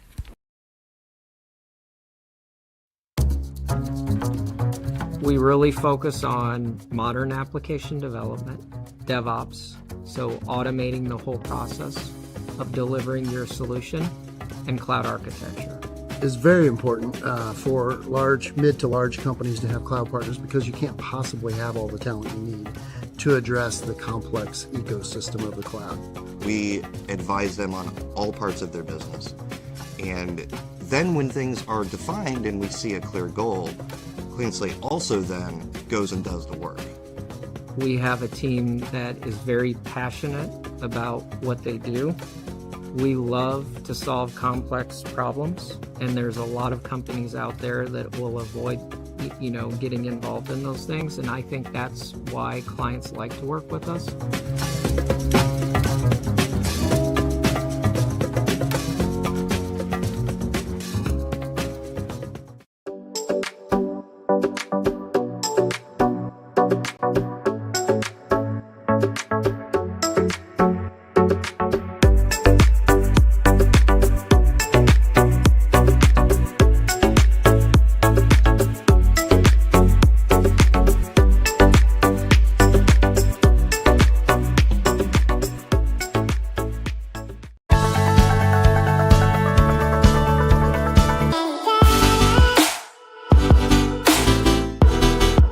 Aspen Creek Grill, we are a from-scratch concept with comfort, fresh food. You can expect a world-class experience on a great budget. We've got incredible specials, great service. Today's dish that we're going to highlight is going to be our Aspen Blue Sirloin. It is, again, our premium Black Angus certified beef, and we top that with a blue cheese crust. Again, everything that we do here is made from scratch, and it's no different from our steaks. We hand cut all our steaks in-house. So our team back there, it's just an incredible team. Everything that they do, they take so much pride in. They put a little bit of themselves into everything that they do over here, especially since it is a made from scratch concept. We want everybody to come, visit us, enjoy some great food with some great service. Bring your friends, bring your family, come have some great food, have a great time with us with some of the best comfort scratch food.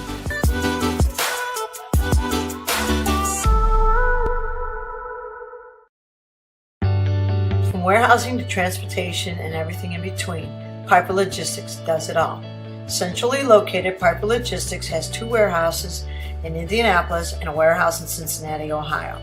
Piper Logistics houses over 1 million square feet. Along with our transportation department, we can provide service to half the United States markets.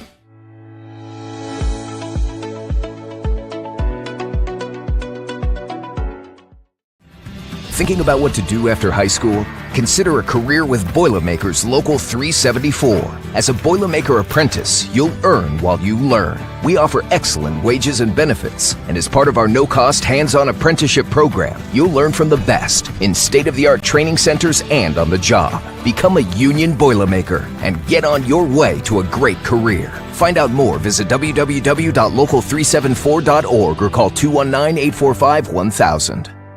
Thanks to you.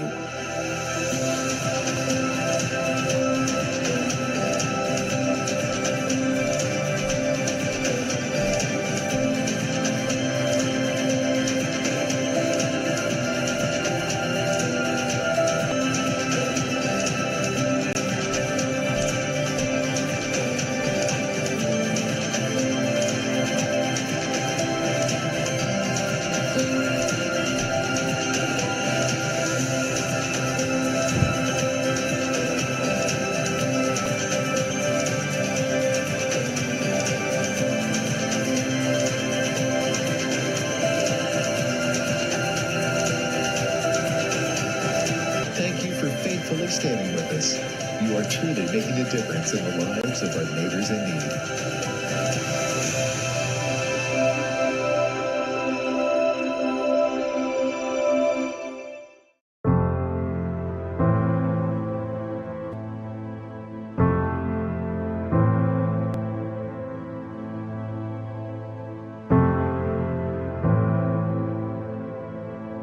Calling officials cheaters or corrupt? It's not a game. Insulting referees. It's not a game. Threatening officials. It's not a game. Berating young umpires, learning the ropes. It's not a game. Violent language in the stands. It's not a game. Verbal abuse from the sideline. It's not a game. Screaming at a referee in the parking lot. It's not a game.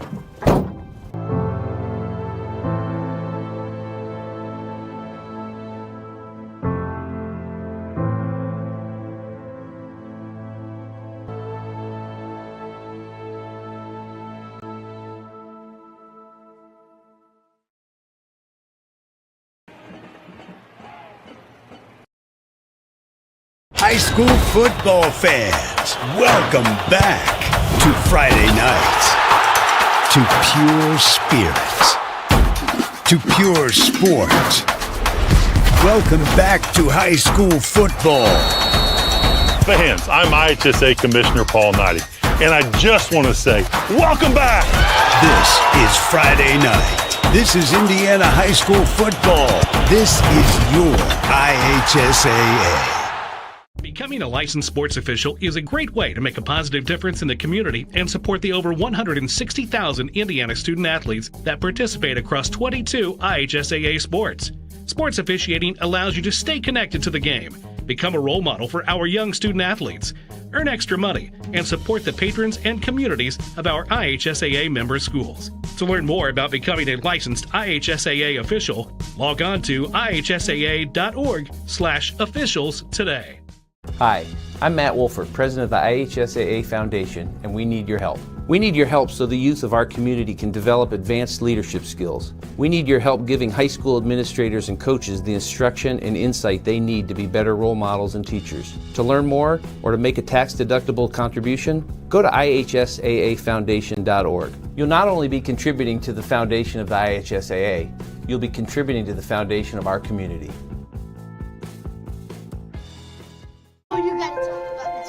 The innocence of youth.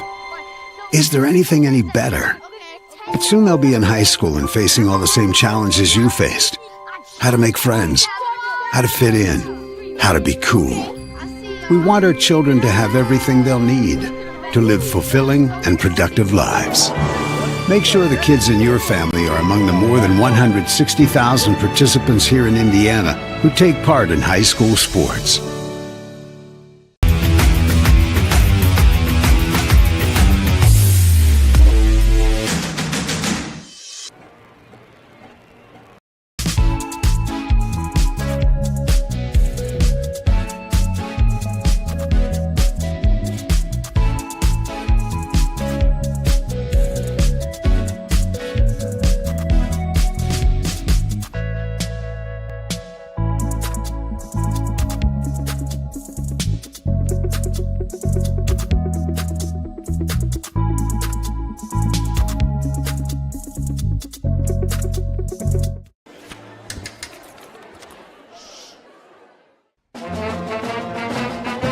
Hey, conductor, how about something new? You played this last year.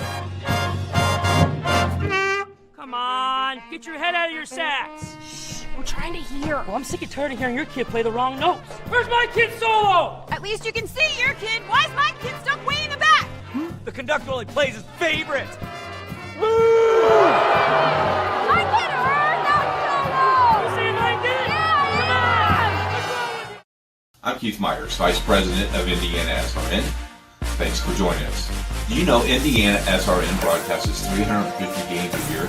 All sorts of sports? Yeah, we do. Hard to believe, isn't it? IndianaSRN loves to put student athletes first on our website. If you're a business out there, we probably could help you too. Contact us at coach@indianasrn.org.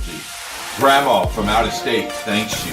Mom and Dad who can't get to the game thanks you as well. In fact, our athletes watch the games over and over again. Our military has enjoyed the games as well. So sit back and enjoy the game. It's IndianaSRN.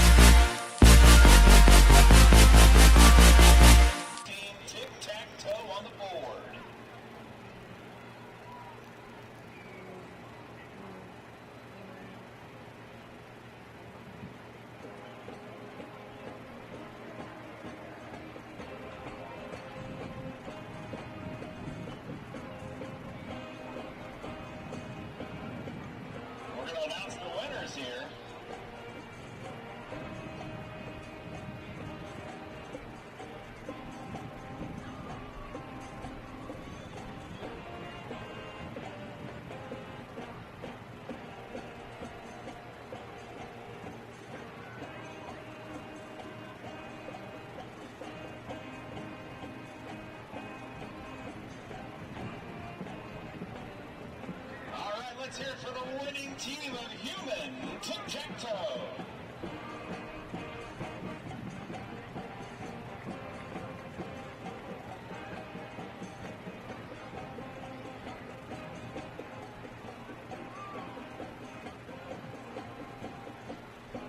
Fans, a reminder to refrain from entering the playing field area at all times. All fans must remain outside the fence and behind the ropes in the end zone at all times.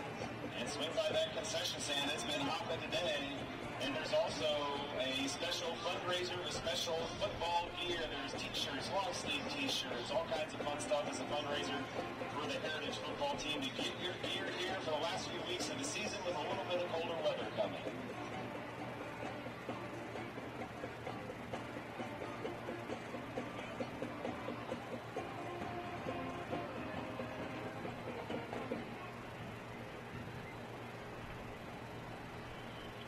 We're going to keep it with that Heritage Christian Pep Band here at Homecoming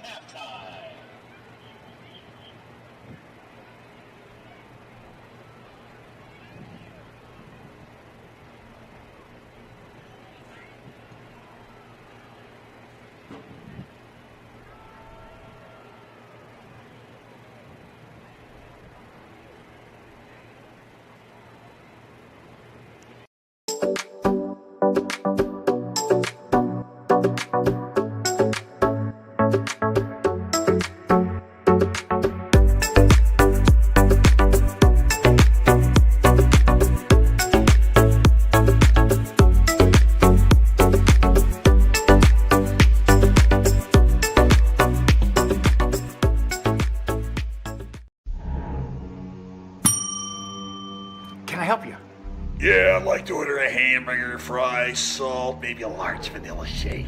This is a trophy shop, can't you tell? You got carry-out? Everything that you need, we have here at the shop. Very unique. You order today, carry out tonight. That's our version of carry out. All right, I'll take one of everything. Oh, that may take a little longer. We'll have it for you tomorrow night. I'll be back tomorrow to pick it up. We'll be waiting for you.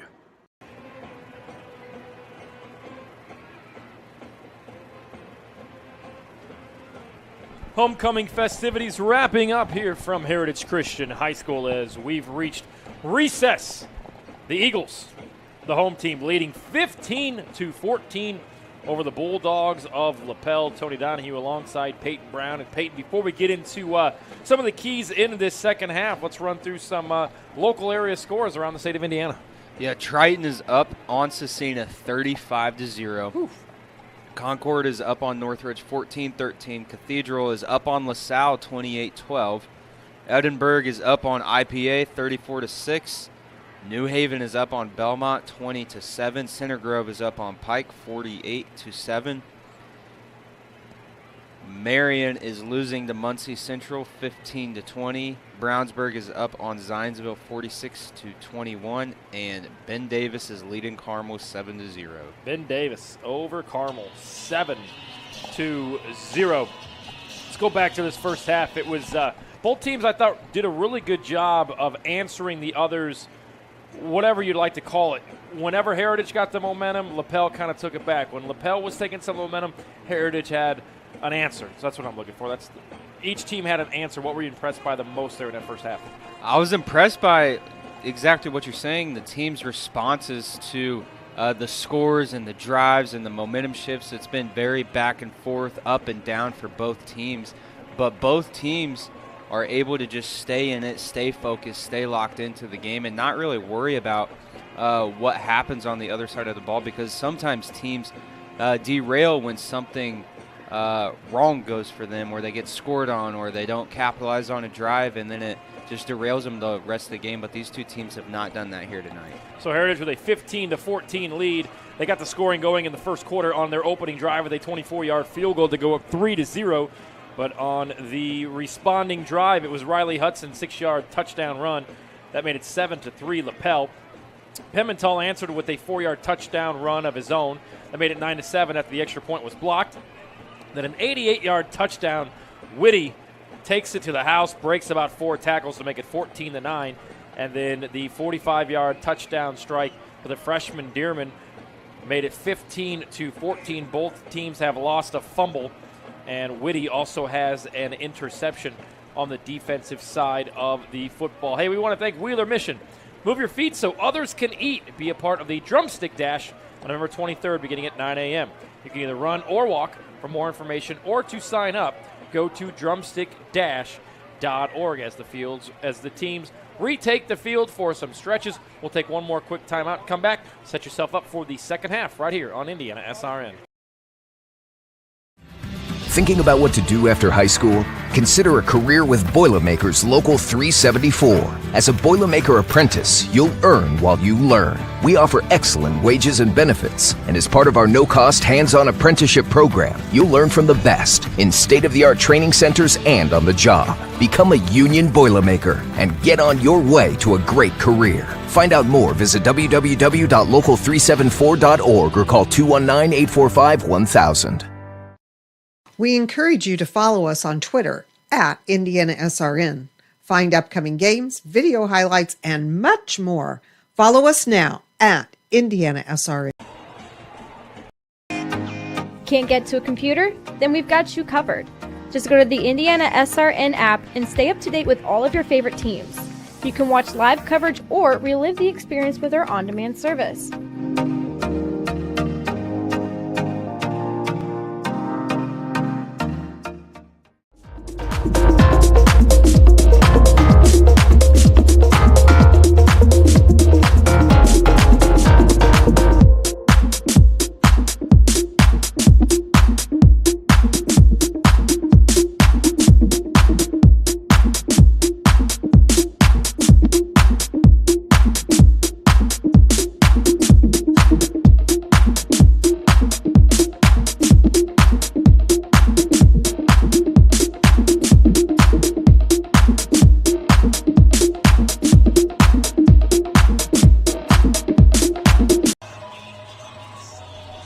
Welcome back. It is halftime from Heritage Christian High School. We've got a good second half coming up for you as the home Eagles leading the Bulldogs of Lapel 15-14. I'm Tony Donahue alongside Peyton Brown.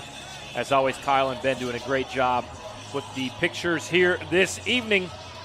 We didn't expect to see as much of a passing game as we have so far out of Heritage Christian. How do they keep that going in the second half?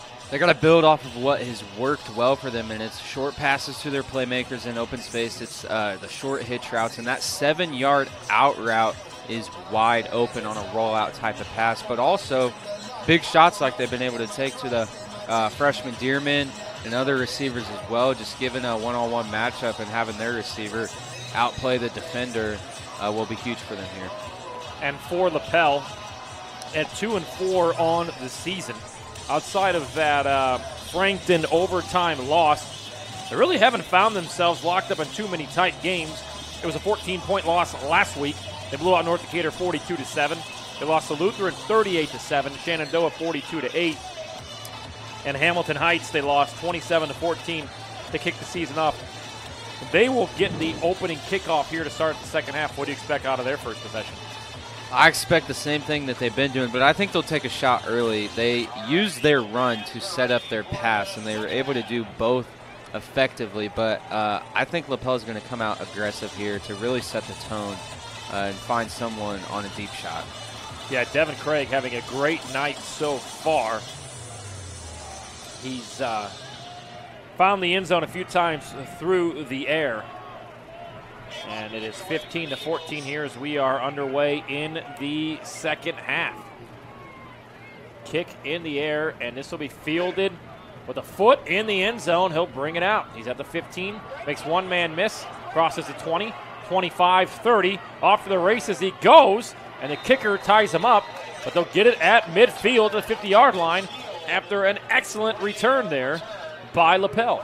And exactly what you want if you're Lapel, just a huge play on the first play here as we see, and I'm sure they're wanting nothing more but to build on that right now.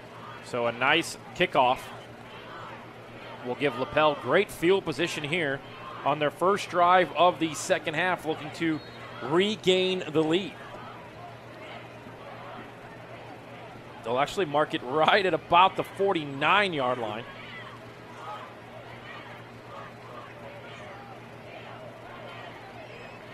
And out of gun comes Devin Craig. Man in motion. Here's the handoff. Moves forward.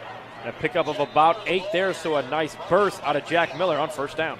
And Lapel is just moving quick here, and they're striking first and fast in the second half. And I suspect they'll be getting to the ball pretty quick after every single play. So 2nd and 2. A long 2 here. After the 8-yard pickup. Here's the handoff again. Past the 40, enough for the first down. And Jack Miller will be tackled after a pickup of 8 and a first down. So exactly what Lapel wanted. A couple first downs here on this opening possession. And they're actually doing the opposite of what I thought they would do, and maybe it's because of the return they had. They're using this run game to really set up more things, but they probably won't steer away from it until Heritage can finally stop it. So out of shotgun comes Craig. Man in motion. 2-step drop. Quick pass. And it is caught for a pickup of about 4 by Bruce Burris. So a 2nd down and 6 coming up. And Lapel getting these chunks of yardage each and every play is just going to be extremely beneficial to them, because if you can get 5 at a time, not only will it get you in the end zone eventually, it'll take quite a bit amount of time off the clock too. Handoff again here. It's Miller, enough for the first down. So 5 plays on this opening second half possession. 4 on the ground, 1 through the air, and move to 6 again. It's been all Jack Miller so far on this drive.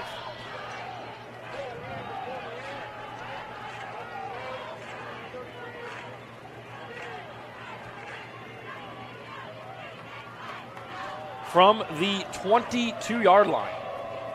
Craig has it. He'll look to pass. Pump fakes. There's the double move. He's got him open. Touchdown, Lapel. It's Bruce Burris on the double move. And just great play, a great play by the quarterback and receiver there, being just in line with their communication, with their eyes and everything in the execution of this play, and they were able to have the corner bite there, creating an opening for him. So the double pump is enough, and after a great kick return, it takes a minute and 47 seconds off the clock to see Lapel go back ahead 20-15 with the extra point pending.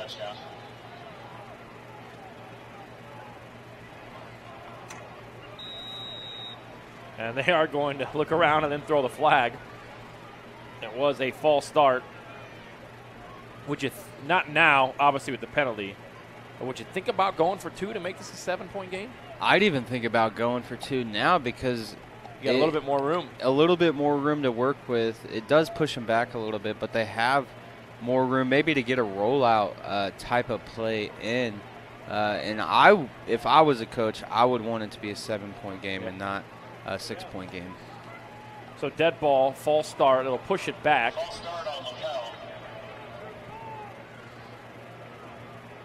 Instead of the extra point from the 3,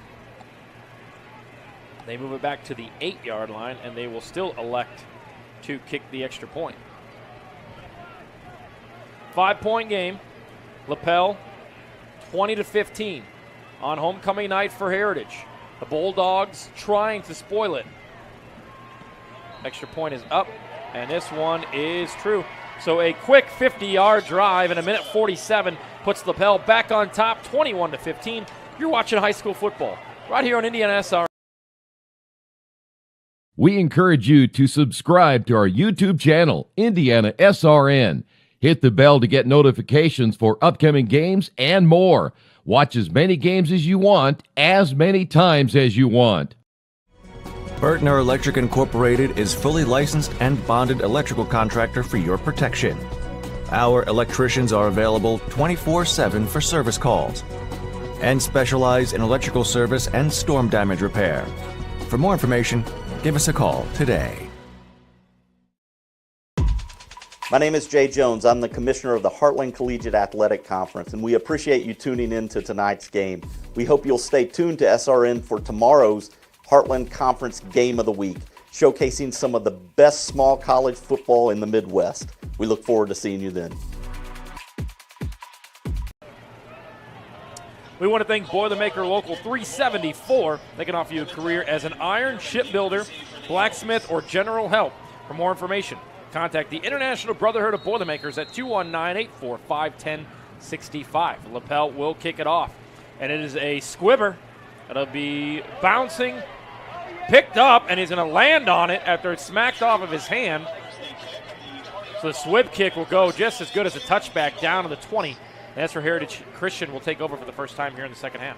And that could have been dangerous there, right there. It looked like it almost bobbled out of his hands, and for Lapel to get the ball back right there after scoring a touchdown quick would have been awful for Heritage. But out comes Heritage trying to respond just like they did in the first half. So 21-15. Both teams have had answers to the scores from their opposition.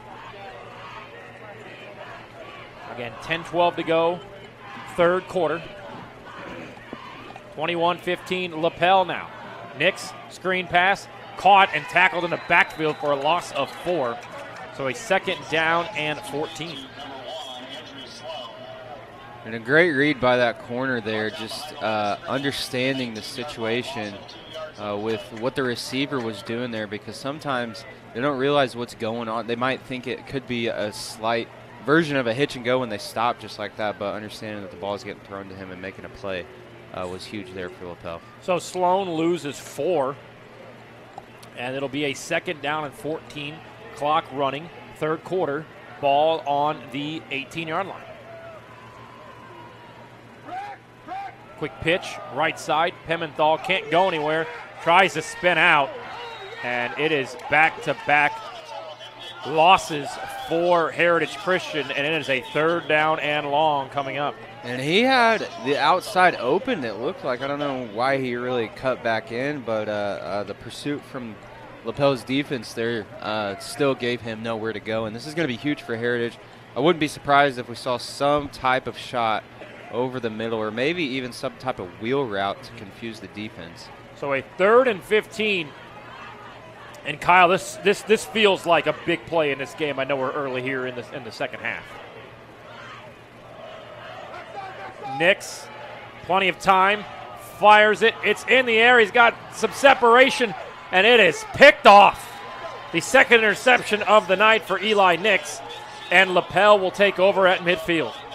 And not exactly what you want if you're Heritage here, as he just throws it up, not in the most ideal of situations. Looks like triple coverage there. The receiver had a step on his man, but he just didn't have the arm strength to get it there. And really lucky on the Heritage Christian side of the football that his momentum kind of made him trip over the intended target, because he probably could have had another 10 to 15 yards ahead of him. So Lapel with the lead, 21-15, takes over. The 2-4 Bulldogs putting the pressure on the homecoming Heritage Christian Eagles at 5-1. Here's the handoff, passes midfield and picks up about 4 yards for a 2nd down and 6. But really that interception was set up by the 2 tackles for losses on 1st and 2nd down. Yeah, it was huge for Lapel on 1st and 2nd down to rally to the ball like they did and really pursue the ball carrier, setting up an uncomfortable 3rd down for Heritage, ultimately obviously resulting in this turnover. And now momentum is completely on Lapel's sideline. So 2nd and 6, Lapel with the football. Here's another handoff. It's been a lot of Jack Miller here on the opening 2 drives for Lapel. He pushes forward to the 42-yard line to set up a 3rd down and short. And I wouldn't be surprised if they stuck with the run game with this 3rd and short coming up, but also I wouldn't be surprised if this quarterback took a shot. He's not afraid of it. And it actually looks like they're giving him the 1st down. So they are going to give him enough for the 1st down. I think they started this drive at about the 48, so just by a few inches there, they will give them the 1st and 10 to go on the 42-yard line. Craig out of the gun. Here comes the blitz. Picked up. Quick out route, as you've mentioned all night, has been open. He's going to be shy of the 1st down marker. Mark it for a 9-yard pickup by Bruce Burris. And if I was a coach, a quarterback, or a receiver, I'd be eating it up on both sides, both sidelines here, because the defensive backs on both sides, again, they're given a little too much cushion. Honestly, they need to get into a press man defense and just stay on one guy to relieve any confusion, number 1, but number 2, be close to their guy. 2nd down here. Didn't look like Heritage Christian was set at the line, and they're going to pay for it. Here's the pitch out to Whitty. He's past the 20, cuts it back, and he is forward progress is going to take him all the way down to the 16-yard line. Didn't look like Heritage Christian's defensive line was quite yet set, and Whitty makes him pay for it for the 1st down run. And Heritage here, as you said, they were in chaos mode at the snap of the ball because they weren't completely set. And again, this is what separates good from great teams, being able to keep your composure and focus in a situation that's not exactly ideal. So it'll be interesting if Lapel can capitalize or Heritage can get a turnover. 6:40 to go. Here's the quick toss forward, and Hudson gets it down to the 10. Somebody loved what they saw, and it's down to the 9-yard line. Nelson with the tackle. Just a huge block there from the lead block and just being able to pancake them, and I'm sure the offensive line coach has a stack of pancakes waiting for him on the sideline. That was always my favorite part of knocking somebody over. You can get those at Tam Sweet and Savory Cafe. Quick handoff here again. Miller good enough for the 1st down to the 5, so a 1st and goal from the 5 halfway through the 3rd quarter. And I think the difference here is Lapel being able to pick up positive yardage on 1st and 2nd down.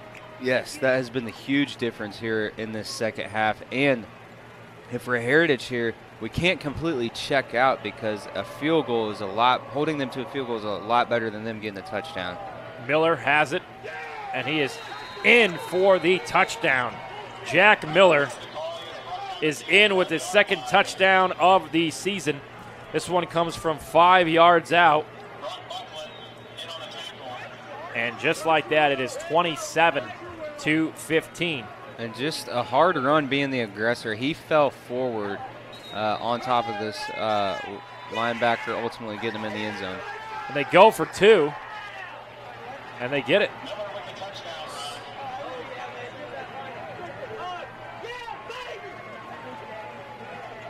I think that wasn't for 2. That was just okay. So that was the replay there. We'll see if they do indeed line to go up for 2 here. I would imagine that you would. You're up 12. 14 makes it. There's really no difference between being up 12 or 13 points.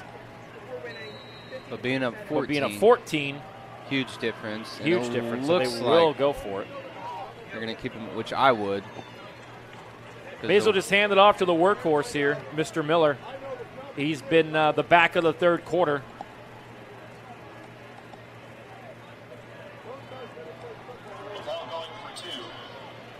So Miller in the backfield.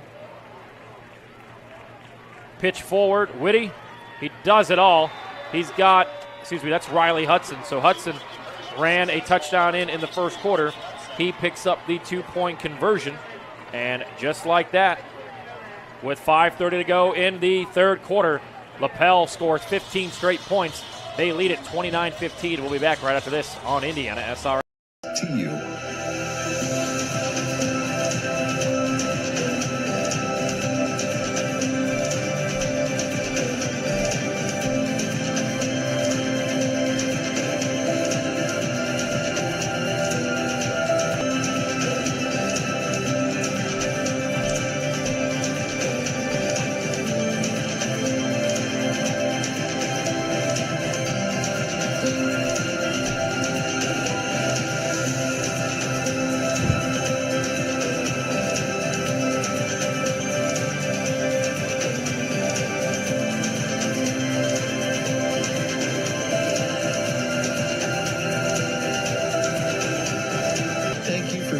Standing with us. You are truly making a difference in the lives of our neighbors in need.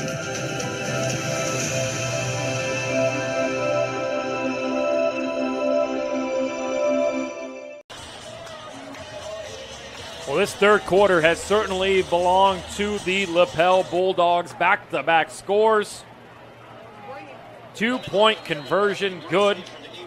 And the Lapel Bulldogs scoring 15 unanswered. And an onside kick here. And it is going to, it's already been, oh man. So it had already been touched by Lapel. And it'll be marked at about the 49-yard line. So Lapel really looking for that that finishing punch here in the third quarter. They don't get the onside kick. The only good news of the second half so far for Heritage Christian is they'll have good field position. Yeah, they need to really capitalize on this drive here to stay in it because Lapel can, they can and will pull away. And if he just got a few more yards on that kick, all of Heritage's players, they were going backwards. So Lapel had the momentum there, and that was very dangerous for Heritage. So Heritage Christian, a team that loves to run the football, averaging 186 rushing yards per contest. Do you abandon that? Are you full out run here, or do you maybe see what you can get out of the run game on first down? I'd say on first downs they can stay to it like they are here, but on second and third down they got to rely on that pass game. Vaughn Johnson here, enough for the first down. And after back-to-back scores by Lapel, we'll see if Heritage Christian can put together a drive here with 5:18 to go in the third quarter. And if Heritage is able to find their rhythm in the pass game right now, it'll be to their benefit because, again, the clock is working against them. And they're not only down one score anymore, it's multiple scores, and it can become 3 scores if they don't capitalize here quickly. So first and 10. Nick's out of shotgun. Vaughn Jones in the backfield with him. 3 wide receiver set. Handoff Jones. Gets a cut back. He's off to the races. Makes another man miss. He's going to be taken down by a gaggle of Lapel Bulldogs, but another first down. A nice downfield run by Vaughn Johnson. And exactly what you could want if you're on Heritage's sideline right now, getting the momentum, and it looks like it's going to be brought back. And a holding. And again, it's been 2 steps forward and 3 steps backwards for Heritage Christian tonight. And a nice first down run there goes for naught. They'll bring it back, and it'll be a first down and long for Heritage We do know this. I mean, look, Lapel's defense hasn't been on the field all that much. You know, you had a longer extended halftime for homecoming, probably 30 minutes, and then 2 nice drives to start the half. After a 3-and-out for Heritage Christian, this Lapel defense, they should be ready to go. They should be ready to go, and they look like they're not so ready to go, but maybe this penalty is exactly what they need as a defense to get the momentum rolling. 1st and 10, handoff. Jones is met in the backfield and tackled immediately.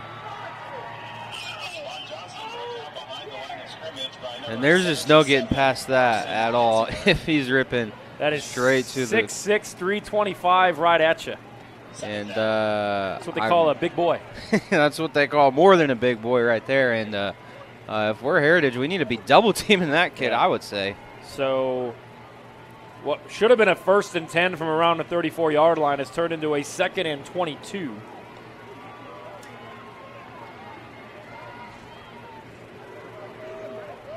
Here's the pitch. Left side. Tries to get to the original line of scrimmage and does not. Pimentel, so 3rd and about 23 coming up. You certainly got to put the football in the air here. You got to spread the defense out as well here. So instead of having a back near you, I would take the back out and bring in another speed guy at the receiver position and go empty. And that O-line just better hope they can hold on long enough for Nix to get rid of the ball. So they got to get it to the 37-yard line. 3rd and 23. It's been a disastrous 3rd quarter for Heritage Christian. Pass across the middle, up for grabs, tipped, and incomplete. The ball hung in the air just a bit too long.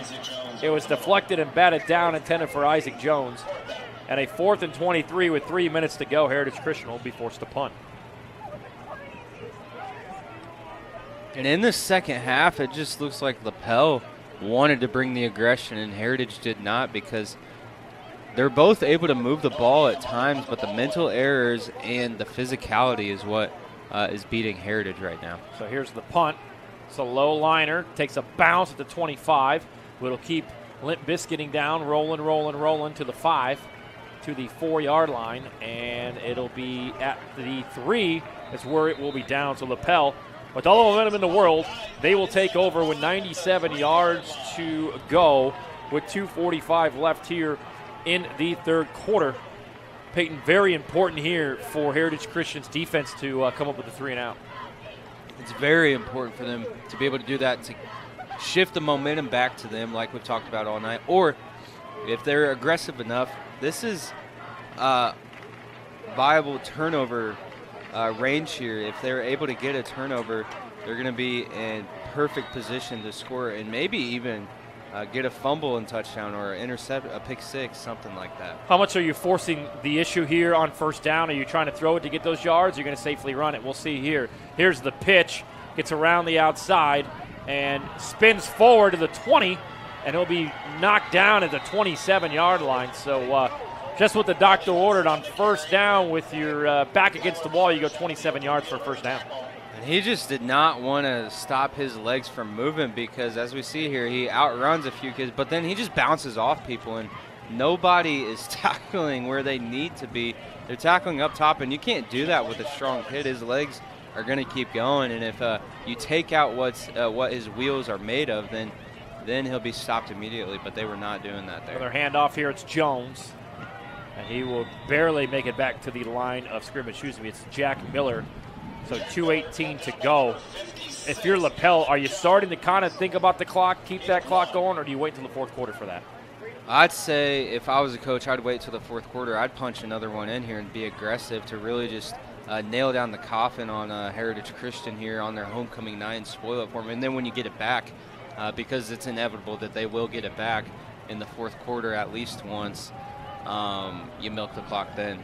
So a 2nd and 8, 1:50 to go. Lapel taking their time. Here's the handoff. Miller met immediately. A great job there on the push by the Eagles defense to set up a 3rd down and long. Yes, you gave up the 27-yard 1st down play, but would be huge here if Heritage can get off the field on 3rd down. Yes, it's needed. It's not only huge, it's needed for them to stay in this game because we only got about 13 and a half minutes total left, and with how Lapel holds onto the ball, Heritage is not going to have a whole lot. Craig under pressure. The defense got in the backfield and forces the interception. Clock stops, 1:16 to go, and Heritage Christian will force the punt. Exactly what you needed. Yeah, maybe you didn't want that first down play, but a quick defensive possession there for Heritage Christian, and it'll get their offense right back onto the field. A great response by their defense after something happening, again, that's not ideal, but the defensive line dominating the line of scrimmage here those last few plays really is what got the ball back for them here, and they get another chance to stay in this one. And it's blocked, at the line of scrimmage. It bounces at the 40, takes a lapel roll, and will be spotted at about the 43-yard line. So decent field position here for Heritage Christian with 1:04 to go. In the third quarter, Heritage Christian looking to cut this lead in half. They trail by 14, 29 to 15.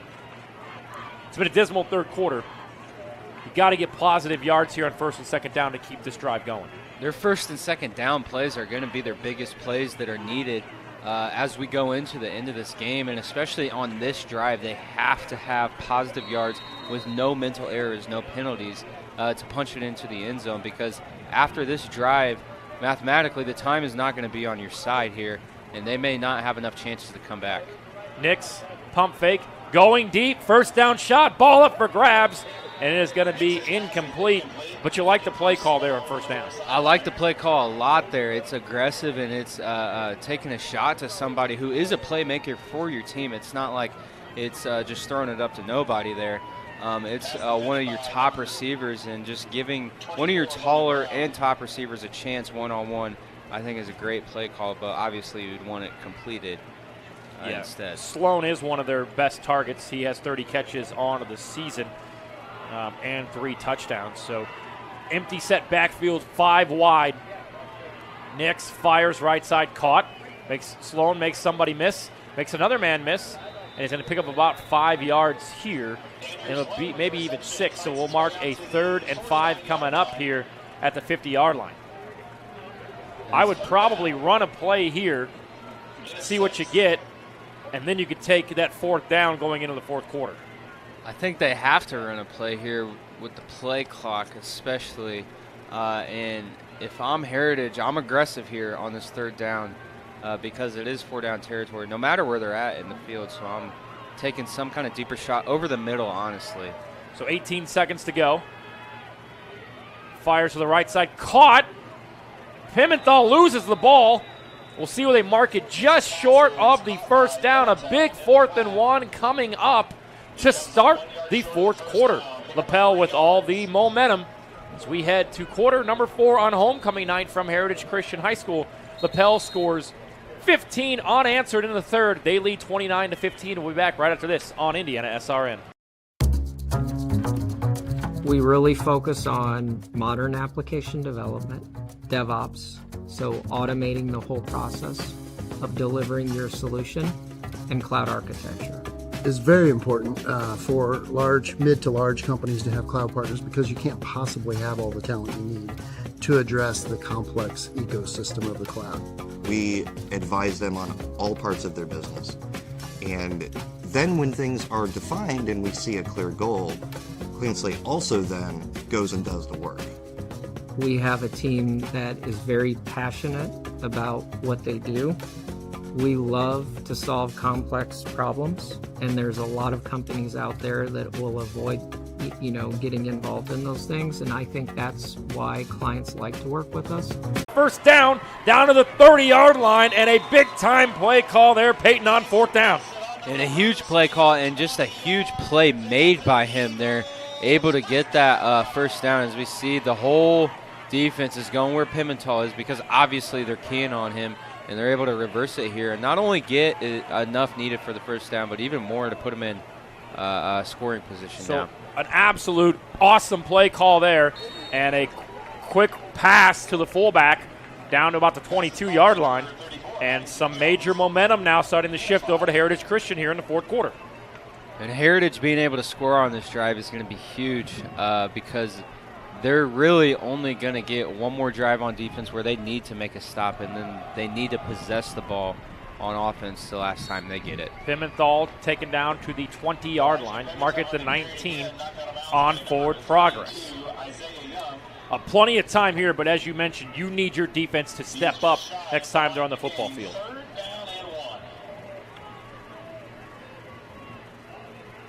Third and 1. Nix fires to the end zone, and we're going to have a pass interference.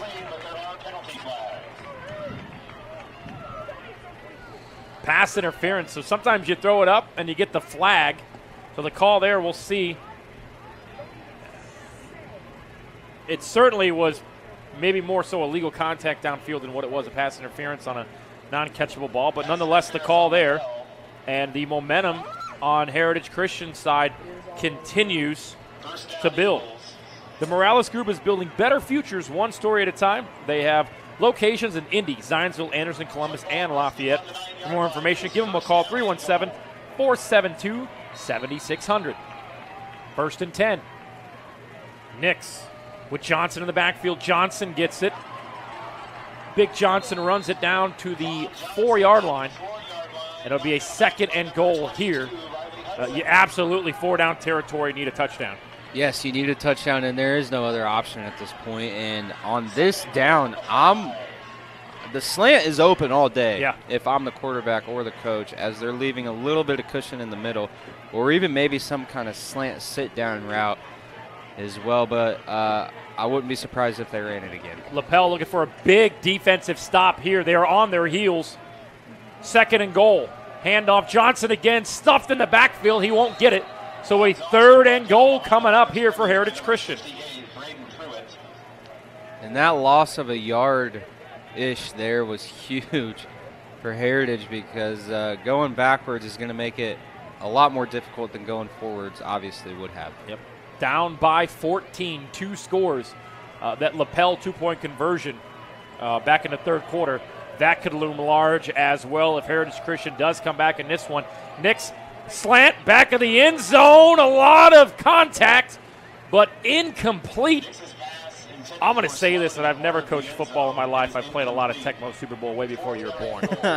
I just don't like the fade play. The fade in the back of the end zone, there's just too much room for error on the offensive side of the football. I don't like the fade either, because you got to have a perfect quarterback with a perfect receiver and a perfect ball thrown. It's like only Tom Brady, Randy Moss, Peyton Manning, Marvin Harrison could throw that type of thing.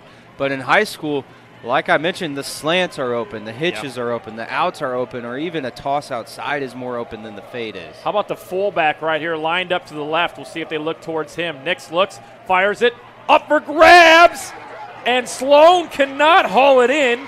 It is incomplete. Great sportsmanship by both players there, and it's a 4th and goal. And Isaac Jones, the fullback, was open in the middle I called of the that. field. He was right there. Wide open. And but I'm not surprised he threw it up to Sloan, and I'm not surprised Lapel keyed on him, because he's one of their top receivers. But, man, Isaac was open.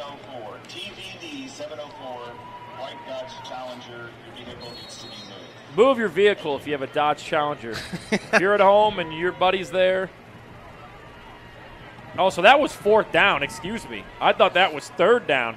That was 4th down. So that big stop goes Lapel's way, and they have the football. They're running it past the 10. Spins out of another, cuts back, and still going. Rumbling, bumbling, stumbling to the 20-yard line is Nick Whitty. And Whitty just does not want to stop moving. And Heritage, if he stood up like that, they need to punch the ball out. You can't just tackle a kid at this point. He's got a bruise. He's got a big old bruise. They're going to check him out. I apologize. I thought that was 3rd and goal. It wasn't. So Lapel with that big defensive stop they were looking for. That is absolutely huge for the defense for the Bulldogs. So no rush here on the offensive side of the football for the Bulldogs of Lapel. Handoff up the middle, taken down. Jack Miller. And at this point, if you're Lapel, you're running the play clock all the way down before you snap it, especially if you're getting 5 yards at a time here. Tick, tick, tick, tick, tick, tick, tick.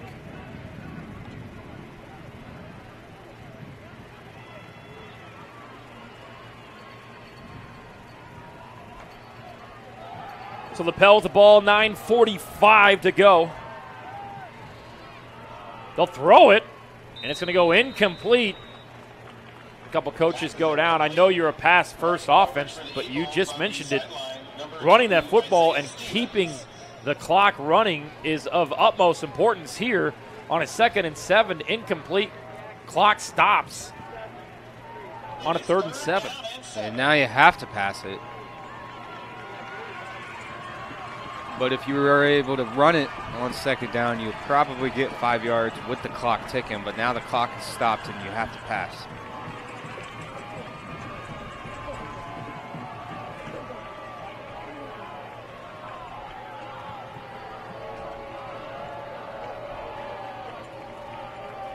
Out of the gun. Oh, that's going to be a flag. You had 2 players moving, so a false start.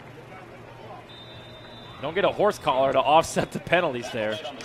So you throw an incomplete pass. And on 3rd and 7, you gain 6, but it's going to be brought back. So a 2nd and long coming up here.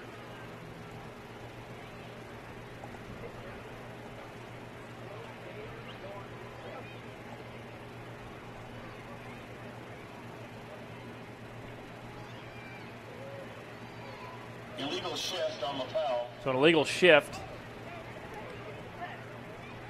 So they'll move the sticks back. 5-yard penalty.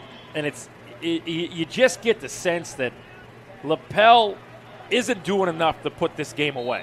Lapel is not hammering down on the nail that they have already struck into Heritage. And it's coming in, again, these mental errors. And honestly, as a coach, when you're up by multiple scores in the 4th quarter, I don't really know if you should be passing the ball when you're able to run it so effectively. Out of the gun. Quick screen. Caught. Off to the races he goes. Gets the 1st down and goes out of bounds. So on 2nd and 12, a quick dump off goes for enough to get the 1st. Well, we'll see. There was a little bit of an argument on the sideline of where he steps out of bounds. Whitty, I think, yeah, he was in bounds. That's a 1st down. Whitty, who is more than likely going to be our player of the game, he's done it all. Touchdown, interception, 2-point conversion, picks up a 1st down there.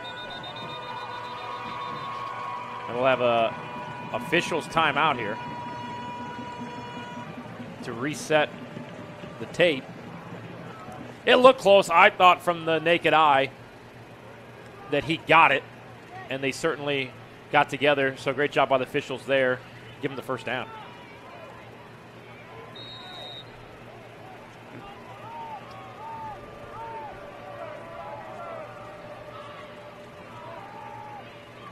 Quick screen. Caught.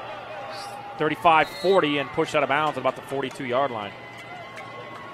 And Whitty's doing really good here, but if I were him, I would have, again, stayed in bounds. Yeah, that's the only thing that's gone wrong in the 2nd half is just trying to keep that momentum going. That 2nd and 7, they throw the incompletion. That probably cost them 30 seconds. And if they were able to keep the ball in bounds, too, you're looking at a 4-minute differential right now, possibly. Out of the gun, handoff, bobbled a little bit, passes the 45-yard line, and tackled down at about the 47. It's something that we just saw right there by Heritage that has done them a disservice in this game with the hard runners on Lapel's side is they're tackling so high, and they're catching them at their chest when if you just take their legs out, they can't go anywhere. So a 2nd and 5 here. No urgency on the offensive side of the football for Lapel. Man in motion, bobbled. But Whitty gets it. Hudson gets it, but he's pushed back. So a 3rd down and long here And Peyton, I think if Heritage Christian has any chance of coming back in this one, you got to get off the field here on 3rd and 7. Yeah, like you said, I believe this is the down of the game right here, because if you don't get off the field, mathematically the time and the points and the drives, they're just not adding up for you, except if it's a miracle. But this is their last chance for it to make sense to get off the field and have a comeback shot. 3rd down and 7. Ball on the 46-yard line.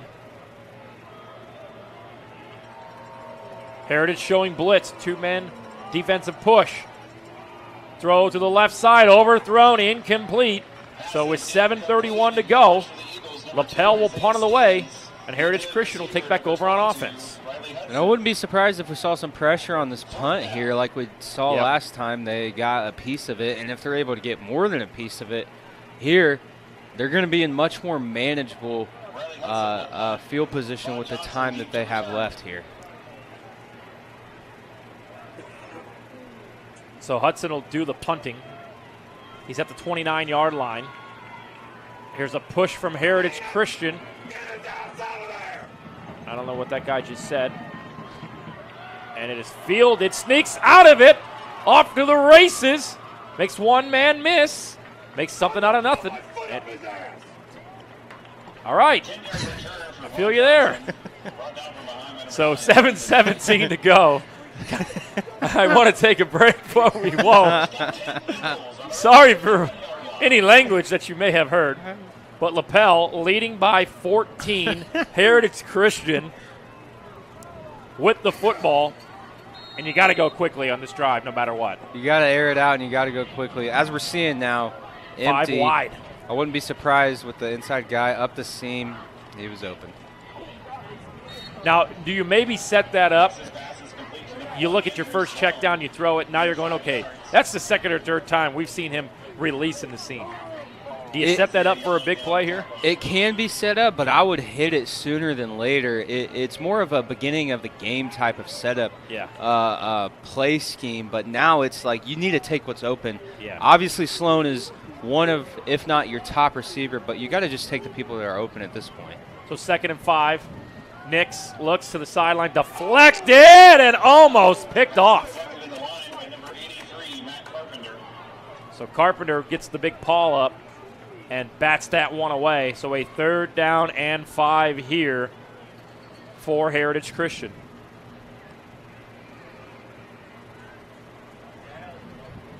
Do you maybe run a delayed draw and try to get some positive yards? The only thing with the running back I would do right now is a screen. Yeah. To confuse the linemen and linebackers and try to get him out in open space. But again, the seam, it's open. There's the draw. That's going to be to the 40. Churning forward to the 45 and enough for a 1st down. The clock will temporarily start, but you just got to keep this forward progress and this momentum going. You hope to see some hurry up here from Heritage Christian. You got to get on the ball, and you can't have players doing what he was doing there, pointing for the 1st down. Everybody knows it was a 1st down. You got to get set up as a team and get running with your plays. Out of gun. Nix. He's hit. Ball loose. And I believe, Heritage does recover it.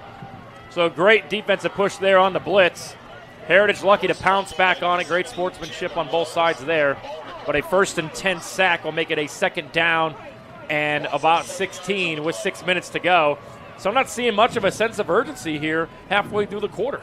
And there isn't, which is going to be a huge mistake to Heritage, because there is a good chance if they're able to get some plays that they score, but they're not going to have enough time to make a stop and get it back. Out of gun, rolling to the right. Caught. And might have got to the 1st down marker. Looks like he'll be marked, the original 1st down marker.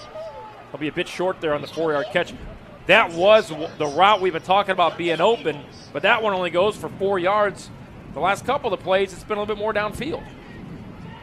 It has been a little bit more downfield, and that one right there, he just got tripped up a little bit. And if we're Heritage, we can't be huddling as much as they are. We just don't have time for that right now. We got to call the play on the ball. Here's fakes handoff. It looked like it came out of his hand early, and it's going to fall incomplete. So a big play here coming up on 4th down and 11. And the exact route scheme that I'm running right now is empty right, so empty to the wide side of the field. I am running a fade by my outside guy, a post by the second guys in, both of the guys, and then a to the sticks hitch by the third guy in because he's going to be wide open sitting there. Are you going hard count here to maybe get a cheap 5 yards? For sure going hard count, doing anything I can at this point to get something out of him. And they go empty. Maybe we'll see a little bit of the middle of the field is wide open, but he didn't go. Caught at the 45 to the 43-yard line. It's good enough for a first down. A nice pitch and catch there to move the chains. And at this point, they need a touchdown by the time the clock hits 4 minutes. Yeah. Or else it's going to be very, very hard for them. So a great 4th down conversion there. Delayed handoff. Good enough for 8 yards, but you gotta keep going here. You got to get on none of the linemen are sprinting here. Are you taking a shot to the end zone here? Taking a shot only if it's to the middle of the field because they're standing in a cover 2 defense. If it's a cover 3, like they've been spinning to, I'm throwing some type of wheel maybe for a one-on-one. Throws it to the sideline. A diving grab is made. So a first down, out of bounds. Clock stops inside the 30. It's a nice pitch and catch there from Nix to Salone, the sophomore quarterback, staying upright in the pocket and delivering a first down. And on this play right here is when I would take a shot. Biementhal runs it to the left side, gets past the 30, to the 25-20, tries to spin out of it, and it looks like forward progress will mark him good enough for a first down at the 18-yard line. You're getting positive yards, but it still feels like it's not fast enough. It's never fast enough, especially in this situation. Now, if you're only down 1 score, then obviously understood, but you're down multiple scores here, and you still got to go back out on defense and get the ball back. So see what they do here. They do have all 3 timeouts. And Lapel will take a much-needed timeout. Their defense has been on the ropes this possession. Under 4.5 minutes to play from Heritage Christian. The Eagles trying to cut this lead in half. They trail by 14 right here on IndianaSRN. We encourage you to follow us on Twitter at IndianaSRN. Find upcoming games, video highlights, and much more. Follow us now at IndianaSRN. Can't get to a computer? Then we've got you covered. Just go to the IndianaSRN app and stay up to date with all of your favorite teams. You can watch live coverage or relive the experience with our on-demand service.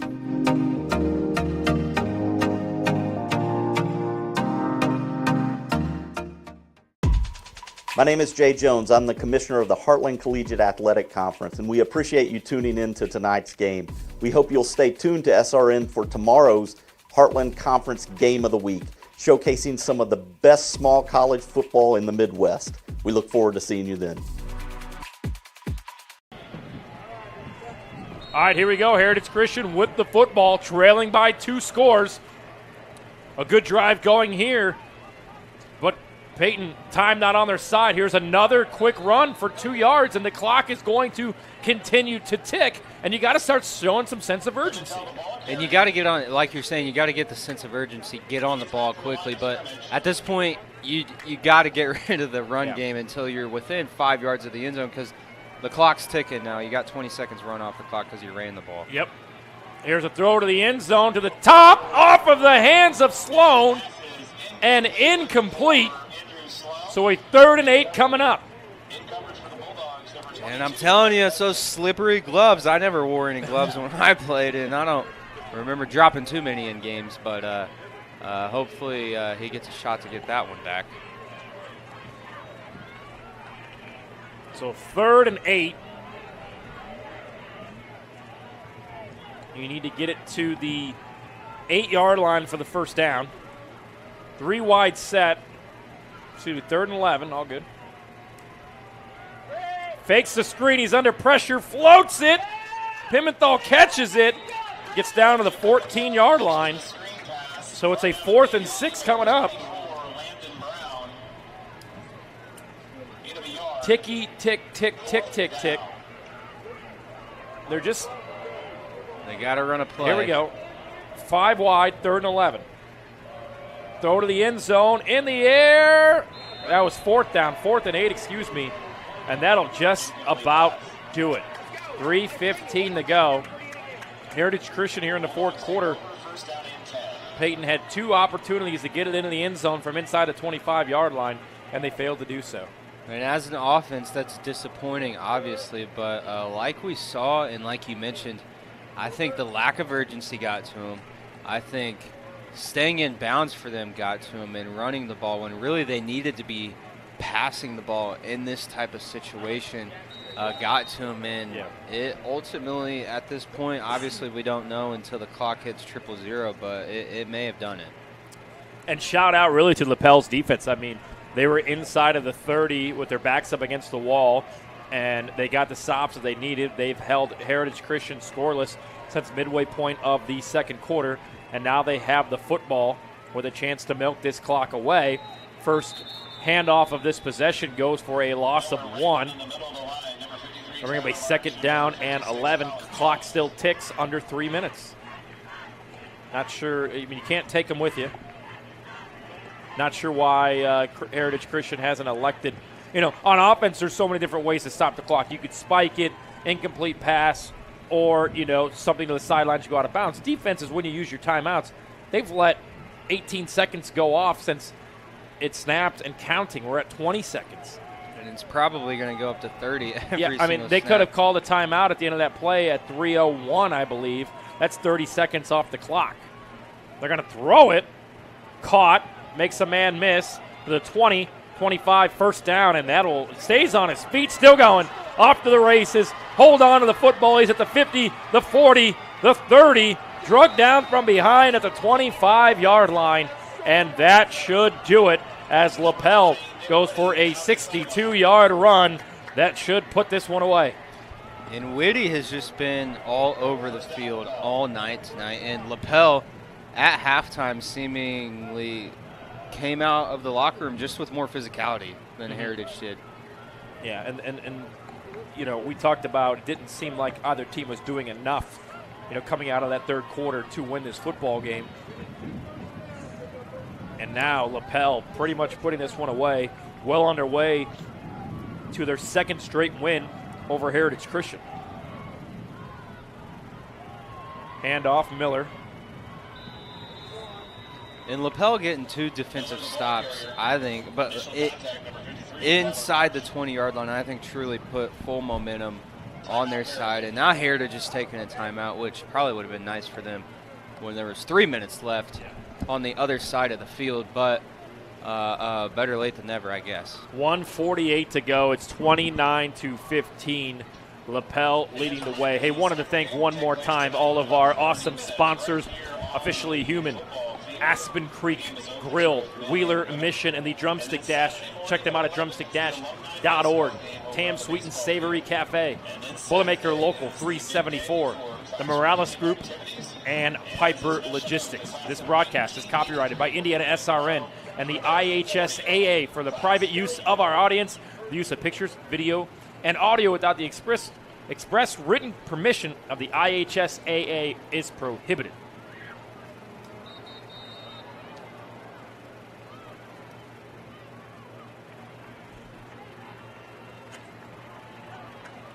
So 1:48 to go. I mean, really, Peyton, you can almost knee it out here. They may. Well, it would be about 1:42. You'd be 3rd down. So, yeah, you're going to have to run a couple plays here, but it's going to take a miracle at this point for Heritage Christian. Here's a handoff, Miller, and down to the 20-yard line. 1:43 to go. They'll call the timeout. And if Lapel gets it, I think they did call it. First down. If they get another 1st down, game's over.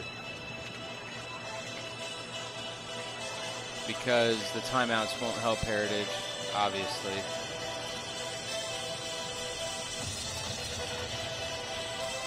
thought they might put a few more seconds back on the clock. It looked like that play ended with about 1:43 to go.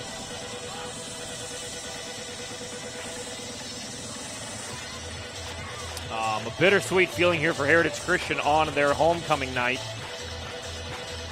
Had the lead at halftime, 15-14.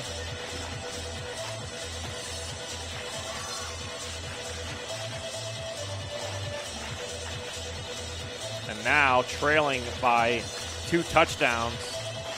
Lapel has the football.